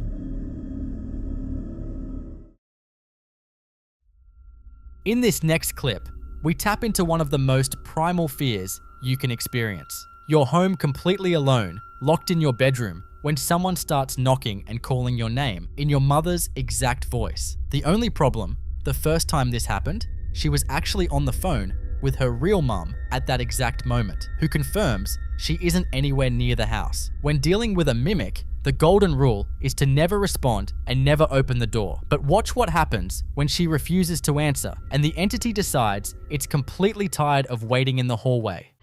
Hey guys, I'm home alone and I'm getting ready for bed. Adrena! Mom? Are you home? Adrena! Are you there? Wait, I thought you weren't going to be home for another 30 minutes. What? Adrena!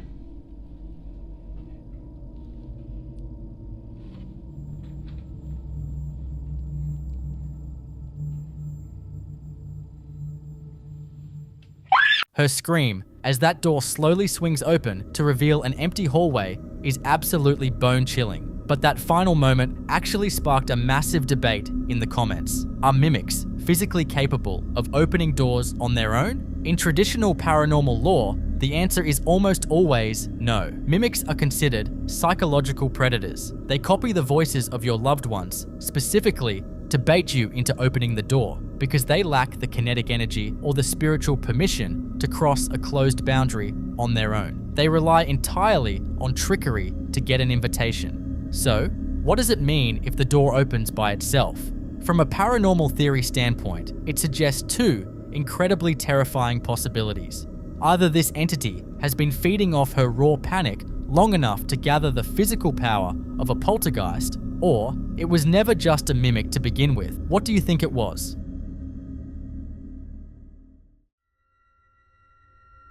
In this next clip, a man was walking through the Valley Plaza Mall late at night, long after the stores had closed and the crowds had gone home. It should be dead silent, but as he's walking past the dark storefronts and empty massage chairs, he hears something that immediately makes his blood run cold. The distinct, echoing sound of children laughing. So, he immediately pulls out his phone to document it and manages to capture the giggling on camera. But as he's trying to figure out where the sound is coming from, he notices something moving in the shadows down the hall. Keep your eyes on the dark kiosk counter in the distance and listen closely.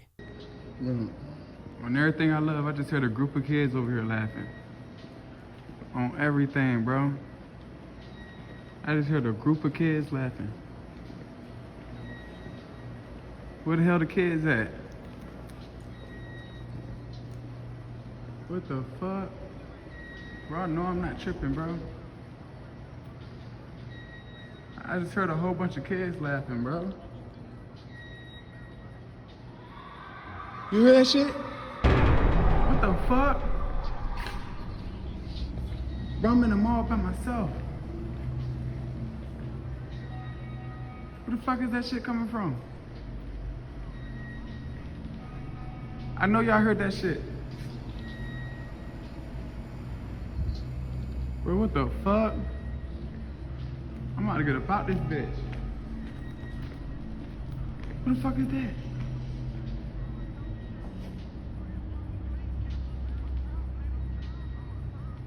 What the fuck is that? Staring right at me. Right there.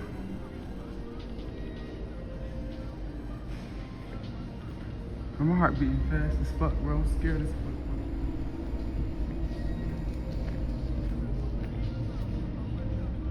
There's a person right there in a red shirt right in front of me. Right there, y'all see him. There's a person right there. What the fuck going on? He just standing there.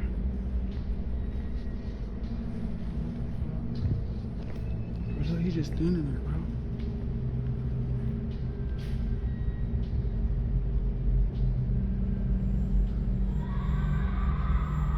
Bro. I'm out of here. Hearing a child's laugh in an abandoned or empty space is basically the ultimate horror movie cliche, but in the paranormal community, it is actually taken very seriously. There are generally two schools of thought when it comes to phantom children. The first is that it's residual energy. Malls are places of high emotion, excitement, and energy, especially for kids. That intense joy can basically get recorded into the environment, playing back like a broken tape when the building is quiet. However, the second theory is much darker. Many investigators believe that malevolent entities will actively mimic the voices of crying or laughing children. It's a predatory tactic designed to instantly lower your guard and trigger your natural instinct to go investigate and help. When you combine that phantom laughing with a physical shadow ducking behind a counter in the distance, it looks a lot less like a residual echo and a lot more like an intelligent entity playing a very dark game of hide and seek, actively trying to bait him further into the dark mall.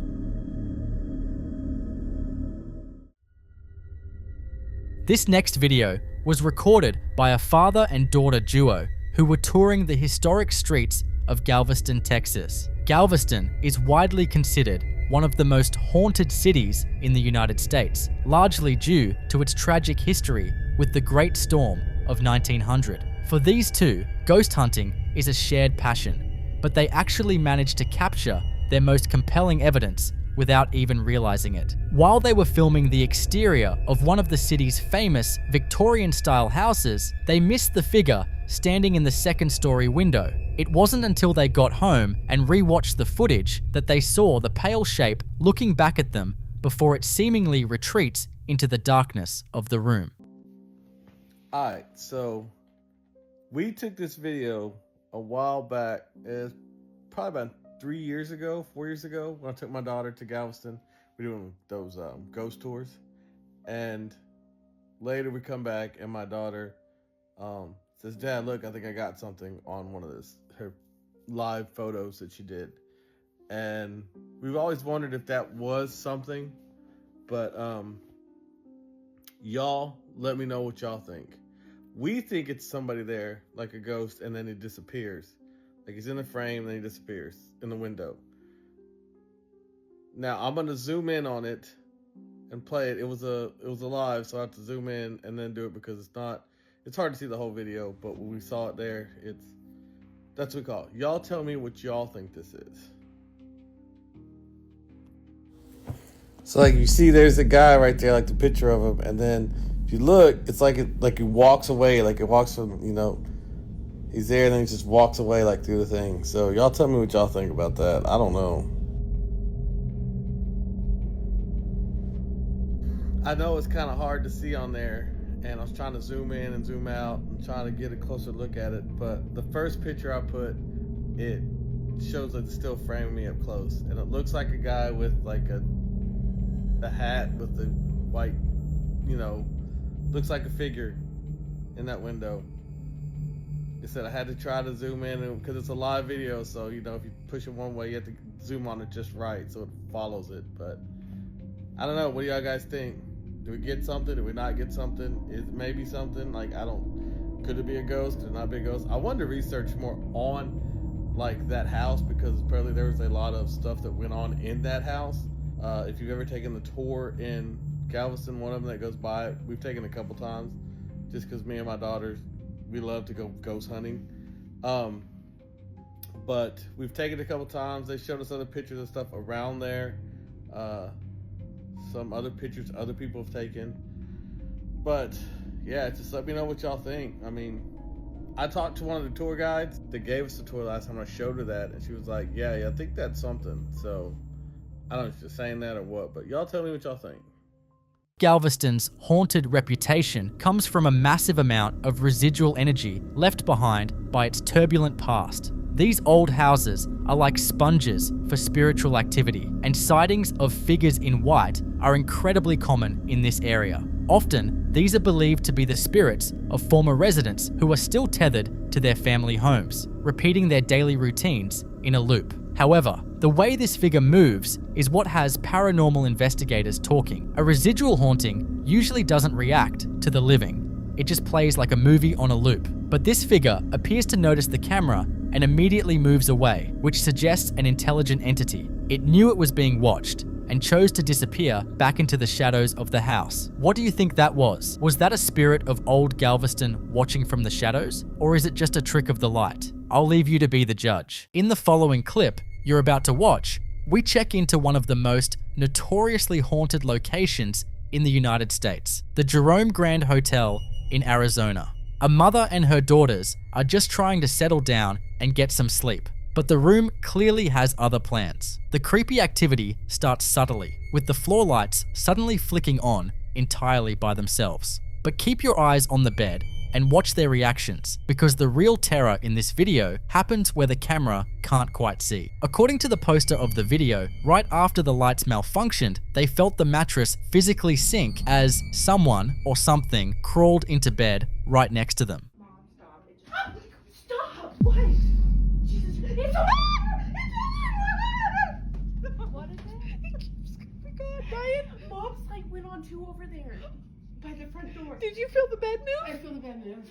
When you dive into the history of the location, this terrifying encounter actually makes a lot of sense. The Jerome Grand Hotel wasn't originally a hotel at all. It was built as the United Verdi Hospital in the 1920s, a place that saw immense suffering and countless deaths. In paranormal research, feeling a heavy weight or the sensation of someone getting into bed with you is a classic tactile manifestation. Given the building's dark history, investigators often theorize that these are the restless spirits of former patients who are trapped in a residual loop, confused, and still trying to climb into a hospital bed. However, skeptics often dismiss these physical sensations as hypnagogic hallucinations, sensory tricks the brain plays when transitioning into sleep, combined with the power of suggestion in a famously spooky hotel. One thing we know for sure is that at the end, whatever they felt on that mattress sent them running in pure terror. and there were people in the comments that reported a similar occurrence at that same place. So what do you think? Was a restless spirit trying to share their room, or was it just a trick of the mind and some faulty wiring? I'll leave you to be the judge. In this next clip, we see a terrifying escalation of events that starts with one of the most unsettling sounds you can hear in an empty house, a little girl crying. The guy filming this hears the sobbing echoing from his downstairs bathroom. Phone in hand, he cautiously goes to investigate, only to find the bathroom light aggressively flickering on and off from beneath the doorframe. Wanting to know what he's dealing with before going in, he drops to the floor to peek through the gap.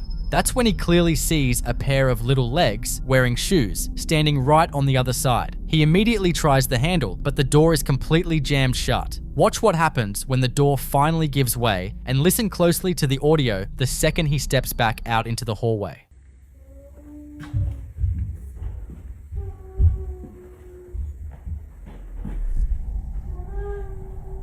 ¿Quién eres?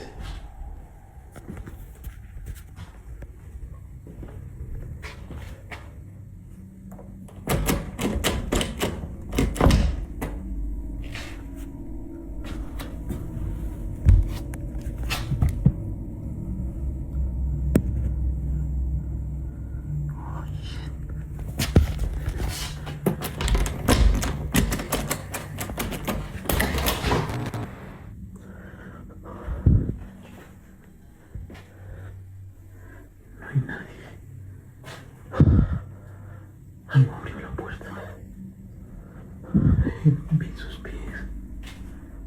Ayúdame.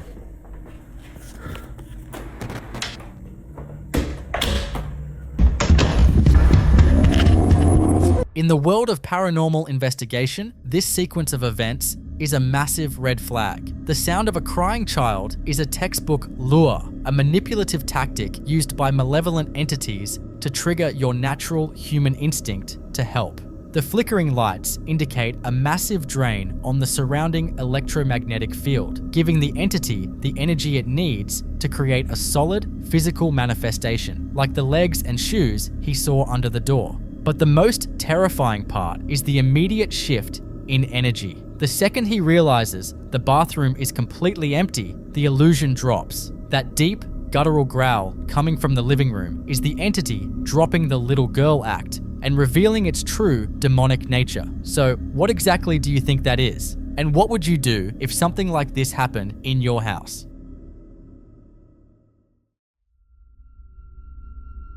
This next clip shows exactly why bringing certain vintage toys into your home is always a massive gamble, especially when you have a busy household. The mother filming this video mentions in her caption that it's just a normal, chaotic morning, and you can even hear her kids being loud in the background. But up on top of her cabinet, sitting in the shadows behind a Nintendo Switch box, is a doll that has been acting up all morning. She says it had been randomly making little sounds and playing its music before stopping. She finally decided to pull out her camera to see if she could catch it in the act, and she got exactly what she was looking for. Keep your eyes locked on the face of that doll in the background.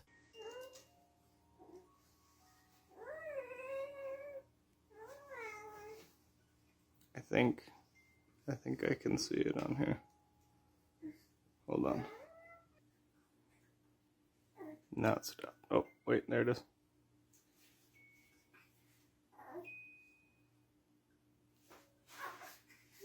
See if she moves.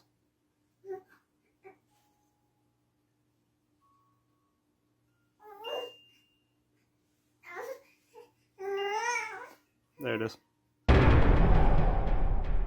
Seeing an inanimate object move is one thing, but seeing a doll physically turn its head to look directly at the person filming is a whole different level of terrifying. In paranormal research, haunted dolls are a major focal point. Entities, both human spirits and demonic attachments, often bind themselves to human-like vessels. It gives them a physical anchor in our world, a face, and a body to manipulate. The fact that it was playing its music to get her attention, and then deliberately turned to face her the second she started recording, shows an incredibly high level of intelligent awareness. It knew it was being watched, and it wanted to look right back. When you have an actively haunted, physically moving object in a house full of energetic children who are basically giant batteries for paranormal entities, you are sitting on a ticking time bomb. If a doll turned its head to look at you in your own living room, are you throwing the doll out, or are you just moving out of the house entirely?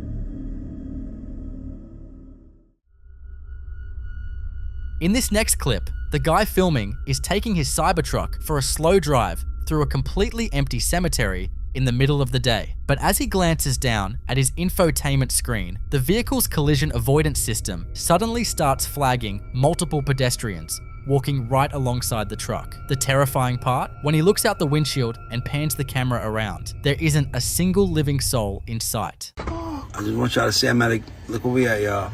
There's nobody outside.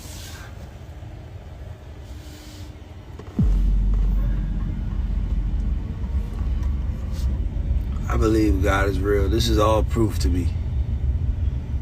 Look at this. Look at this. All the people here. There's nobody here.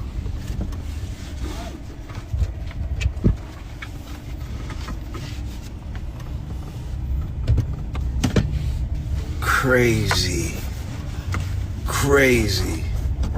When you dive into the technology behind these vehicles, this footage gets incredibly eerie. Companies like Tesla have built highly advanced camera-based vision systems and sensors designed to detect mass, depth, and human shapes to prevent accidents. Because these sensors are constantly processing environmental data that the naked human eye might completely miss, some modern paranormal investigators believe and have actually started using these cars as massive, rolling, ghost detecting tools. People like this believe that the system isn't just glitching out on a single oddly shaped tombstone in that clip. It is actively tracking multiple distinct human-shaped figures moving together in a group alongside the road. But of course, there are those who believe that it's just a software glitch. What do you think?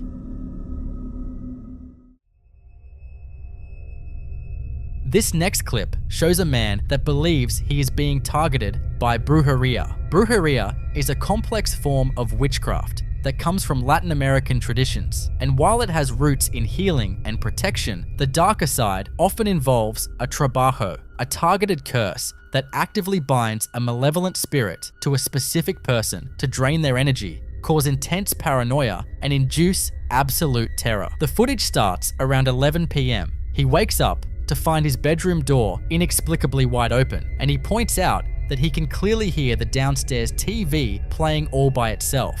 As he pans his camera toward the dark hallway, he spots a shadowy figure just standing there, watching him.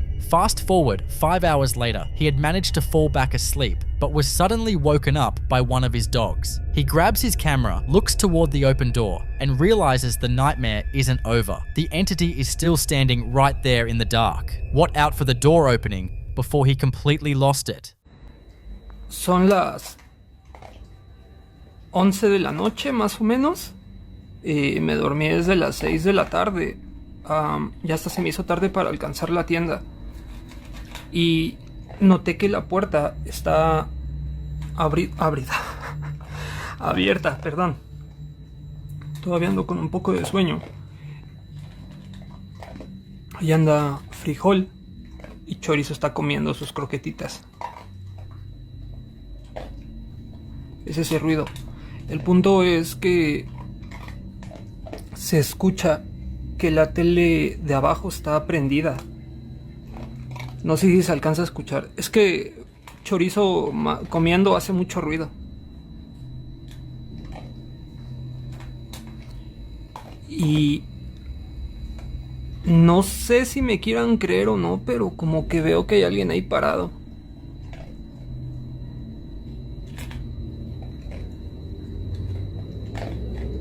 Se los juro que como que veo que hay alguien ahí parado.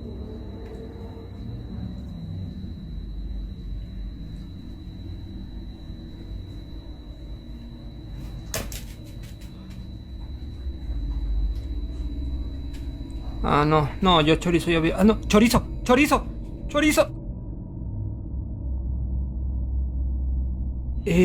Son las 2 de la mañana. Pues estaba dormido, me despertaron uno de mis perros. Y está la puerta abierta, pero hay algo ahí. No sé si se alcanza a ver como si estuviera ahí una silueta. Es que a ver, déjeme cambiar la cámara a ver si se ve mejor. A ver...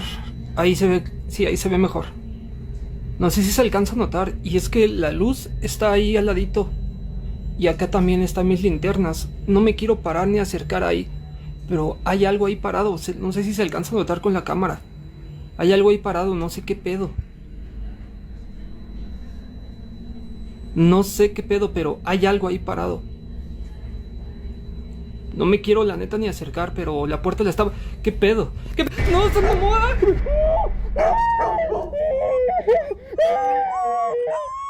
The sheer panic in his voice as he realizes he is trapped in his own bedroom is incredibly unsettling. When you look at this through the lens of Dark Brujeria, this isn't just a random haunted house scenario. It's a highly targeted spiritual attack. This entity's entire purpose is to harvest his fear. The fact that it stood in his doorway for hours, basically waiting for him to wake up, is a textbook psychological tactic designed to break him down. And when it finally lunges at him with that terrifying speed at the end, it crosses the line from a creepy shadow into a highly aggressive physical threat.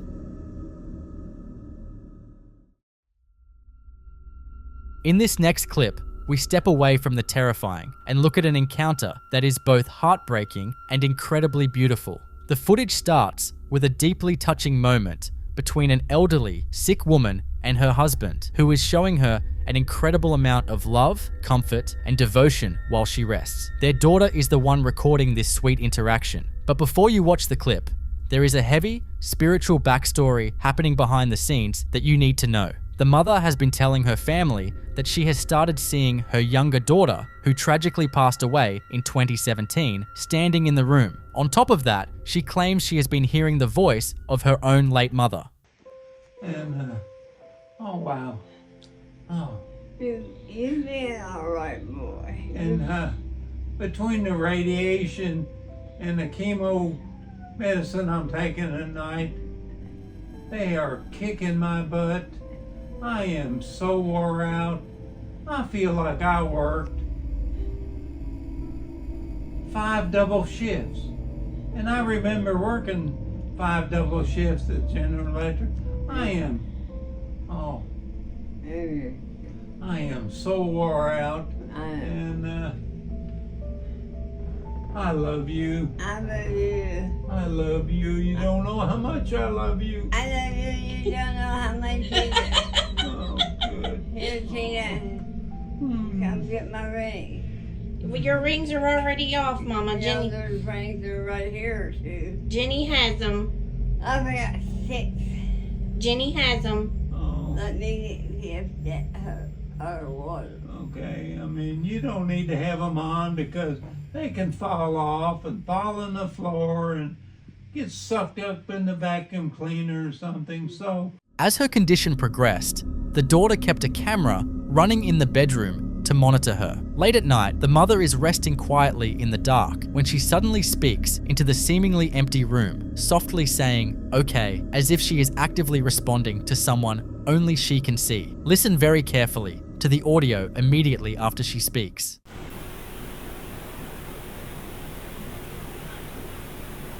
Okay.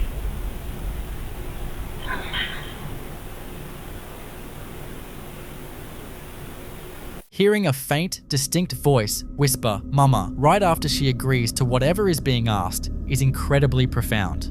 In the medical and hospice communities, this phenomenon is widely documented as a deathbed vision. As people near the end of their lives, their awareness often seems to shift, and they frequently report seeing, hearing, and speaking with family members who have already passed on. While skeptics might argue the whispered audio is just pareidolia, a heavy breath, or background noise, the timing and the history of her visions make it undeniably powerful. Sadly, the mother passed away just a few days after this footage was recorded. But whether that whisper was a true EVP, electronic voice phenomenon of her younger daughter, or just a trick of the microphone, it brings an immense amount of peace to the family. It is a deeply comforting thought to believe that when it is finally our time to leave this physical world, the loved ones we've missed for years are standing right there waiting to welcome us home. In the following video, a seemingly innocent interactive display at a children's museum manages to capture something it was never designed to see. The person filming is just passing the time, messing around with a thermal imaging exhibit. As he holds his hand up to the lens, his body heat registers normally in bright, warm colors. But it's what happens in the background of the screen that has left viewers completely baffled. Lying completely motionless on the floor is a dark blue, human-shaped silhouette. Confused, the man pans his camera away from the monitor and points it directly at the physical floor in front of him, only to reveal that the space is entirely empty. Watch.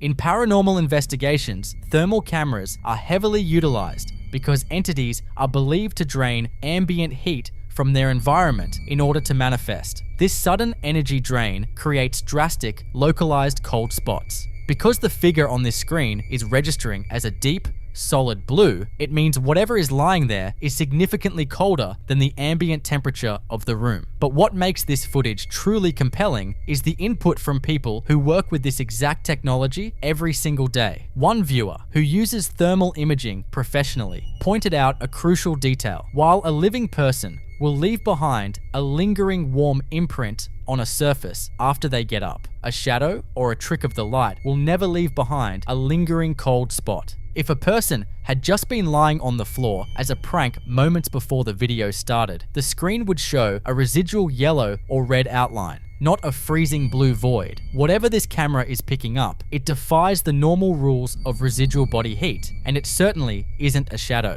Did this museum exhibit accidentally capture the heavy imprint of a spirit tethered to that spot on the floor? Or is this just a highly unusual glitch in the system? I'll leave you to be the judge.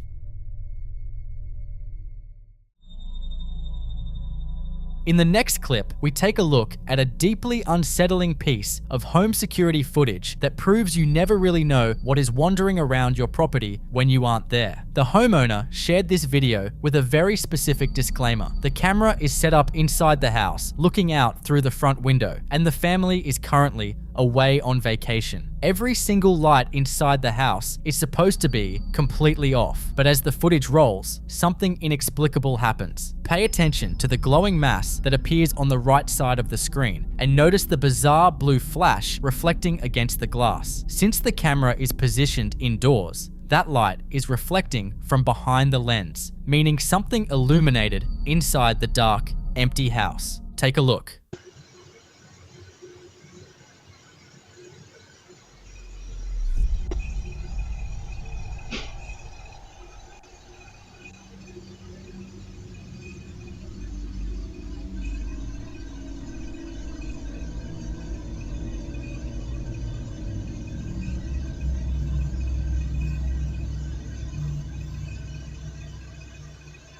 There is a lot to unpack here, especially when considering how the camera's system actually reacted to the event. The homeowner perfectly described the glowing mass, noting that it initially looks like footsteps, then starts floating. If you watch closely, it elongates and shifts before morphing into a solid orb and drifting intentionally across the yard.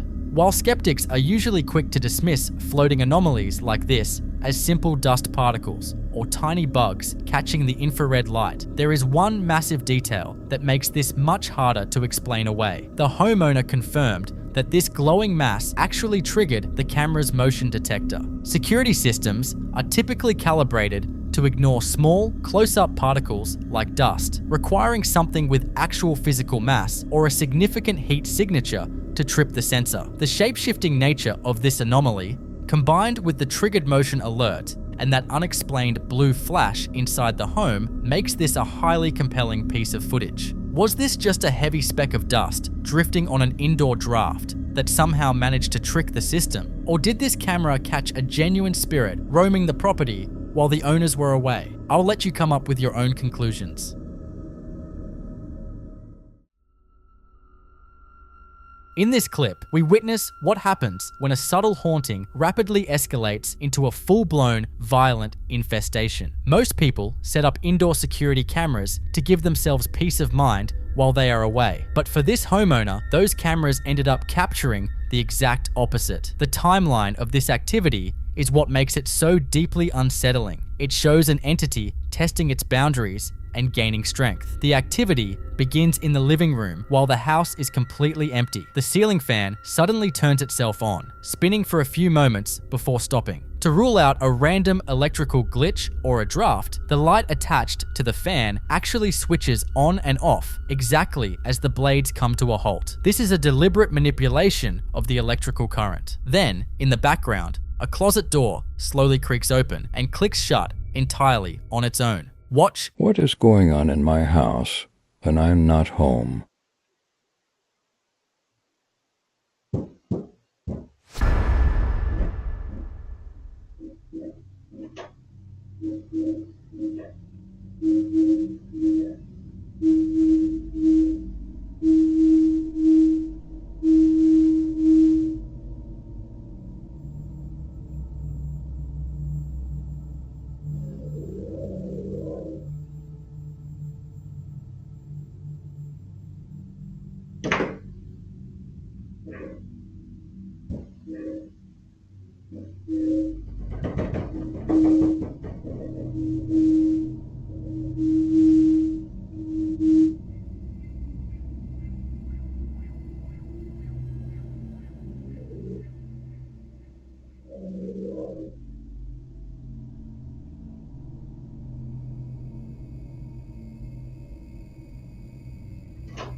In paranormal research, entities often start small to test the waters and build up kinetic energy. Whatever has invaded this home quickly realized it was being watched, and the physical manipulation only grows stronger. That same closet door continues to act up, but the entity begins interacting with much heavier objects. The tablecloth is noticeably tugged by an invisible force, and a heavy wooden dining bench is dragged across the floor. Moving solid wood takes a significant amount of energy, proving this is no longer just a passive spirit. It's happening again.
By the next day, things crossed the line from creepy anomalies into highly aggressive, chaotic poltergeist activity. The energy in the house completely shifts. Multiple dining chairs are violently pulled away from the table, the bench is dragged once again, and the door repeatedly slams. Even smaller objects become projectiles, as a tissue box is aggressively pulled across the living room carpet. Moments later, the homeowner walks into the frame, completely baffled by the inexplicable, terrifying mess left behind in an empty house. It's getting more intense.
While moving furniture is terrifying, coming face to face with the entity is a completely different level of nightmare. In this next part, the man's son is hanging out in his room when that same problematic door slowly swings open, but this time it isn't an invisible force. According to the family, the son actually saw a distinct, terrifying face peering back at him from the dark space in the closet. His blood-curdling scream as he bolts downstairs in absolute terror tells you everything you need to know about what was looking at him.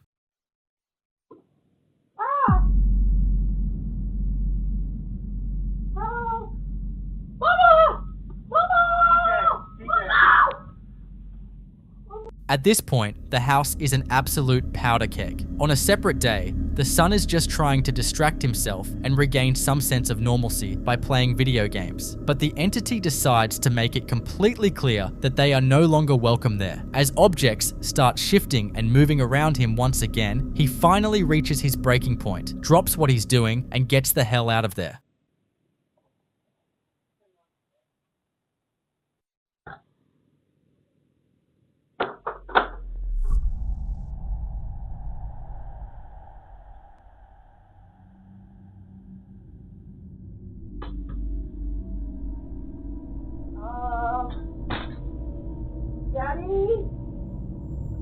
Daddy, it's happening again. Daddy? Daddy? I don't like this. Daddy, I don't like this.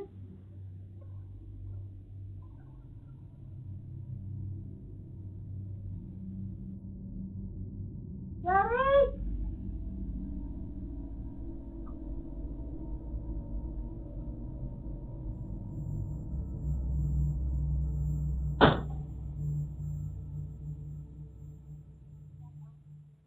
When you look at this specific pattern of escalation, it raises a terrifying question. What exactly is living in this house? Activity that starts with electrical interference and subtle movements before rapidly evolving into throwing heavy furniture usually points to a poltergeist. Poltergeists are notoriously noisy and destructive, often feeding off the raw emotional energy and stress of the people living in the home, especially teenagers like the son in the video. However, manifesting a physical face to intentionally terrify a child is a deeply predatory behavior that points to something much darker. Many investigators would look at this timeline and classify it as a demonic infestation. These dark entities systematically break down a family's psychological state. They start by making you question your sanity with moving objects, exhaust you with fear, and then reveal themselves to feed off the resulting terror. When a haunting goes from turning on a ceiling fan to physically dragging heavy furniture and showing its face to children, you are dealing with a highly dangerous presence. Would you try to bring in a professional to cleanse a house this active? Or are you packing your bags the second a chair moves on its own?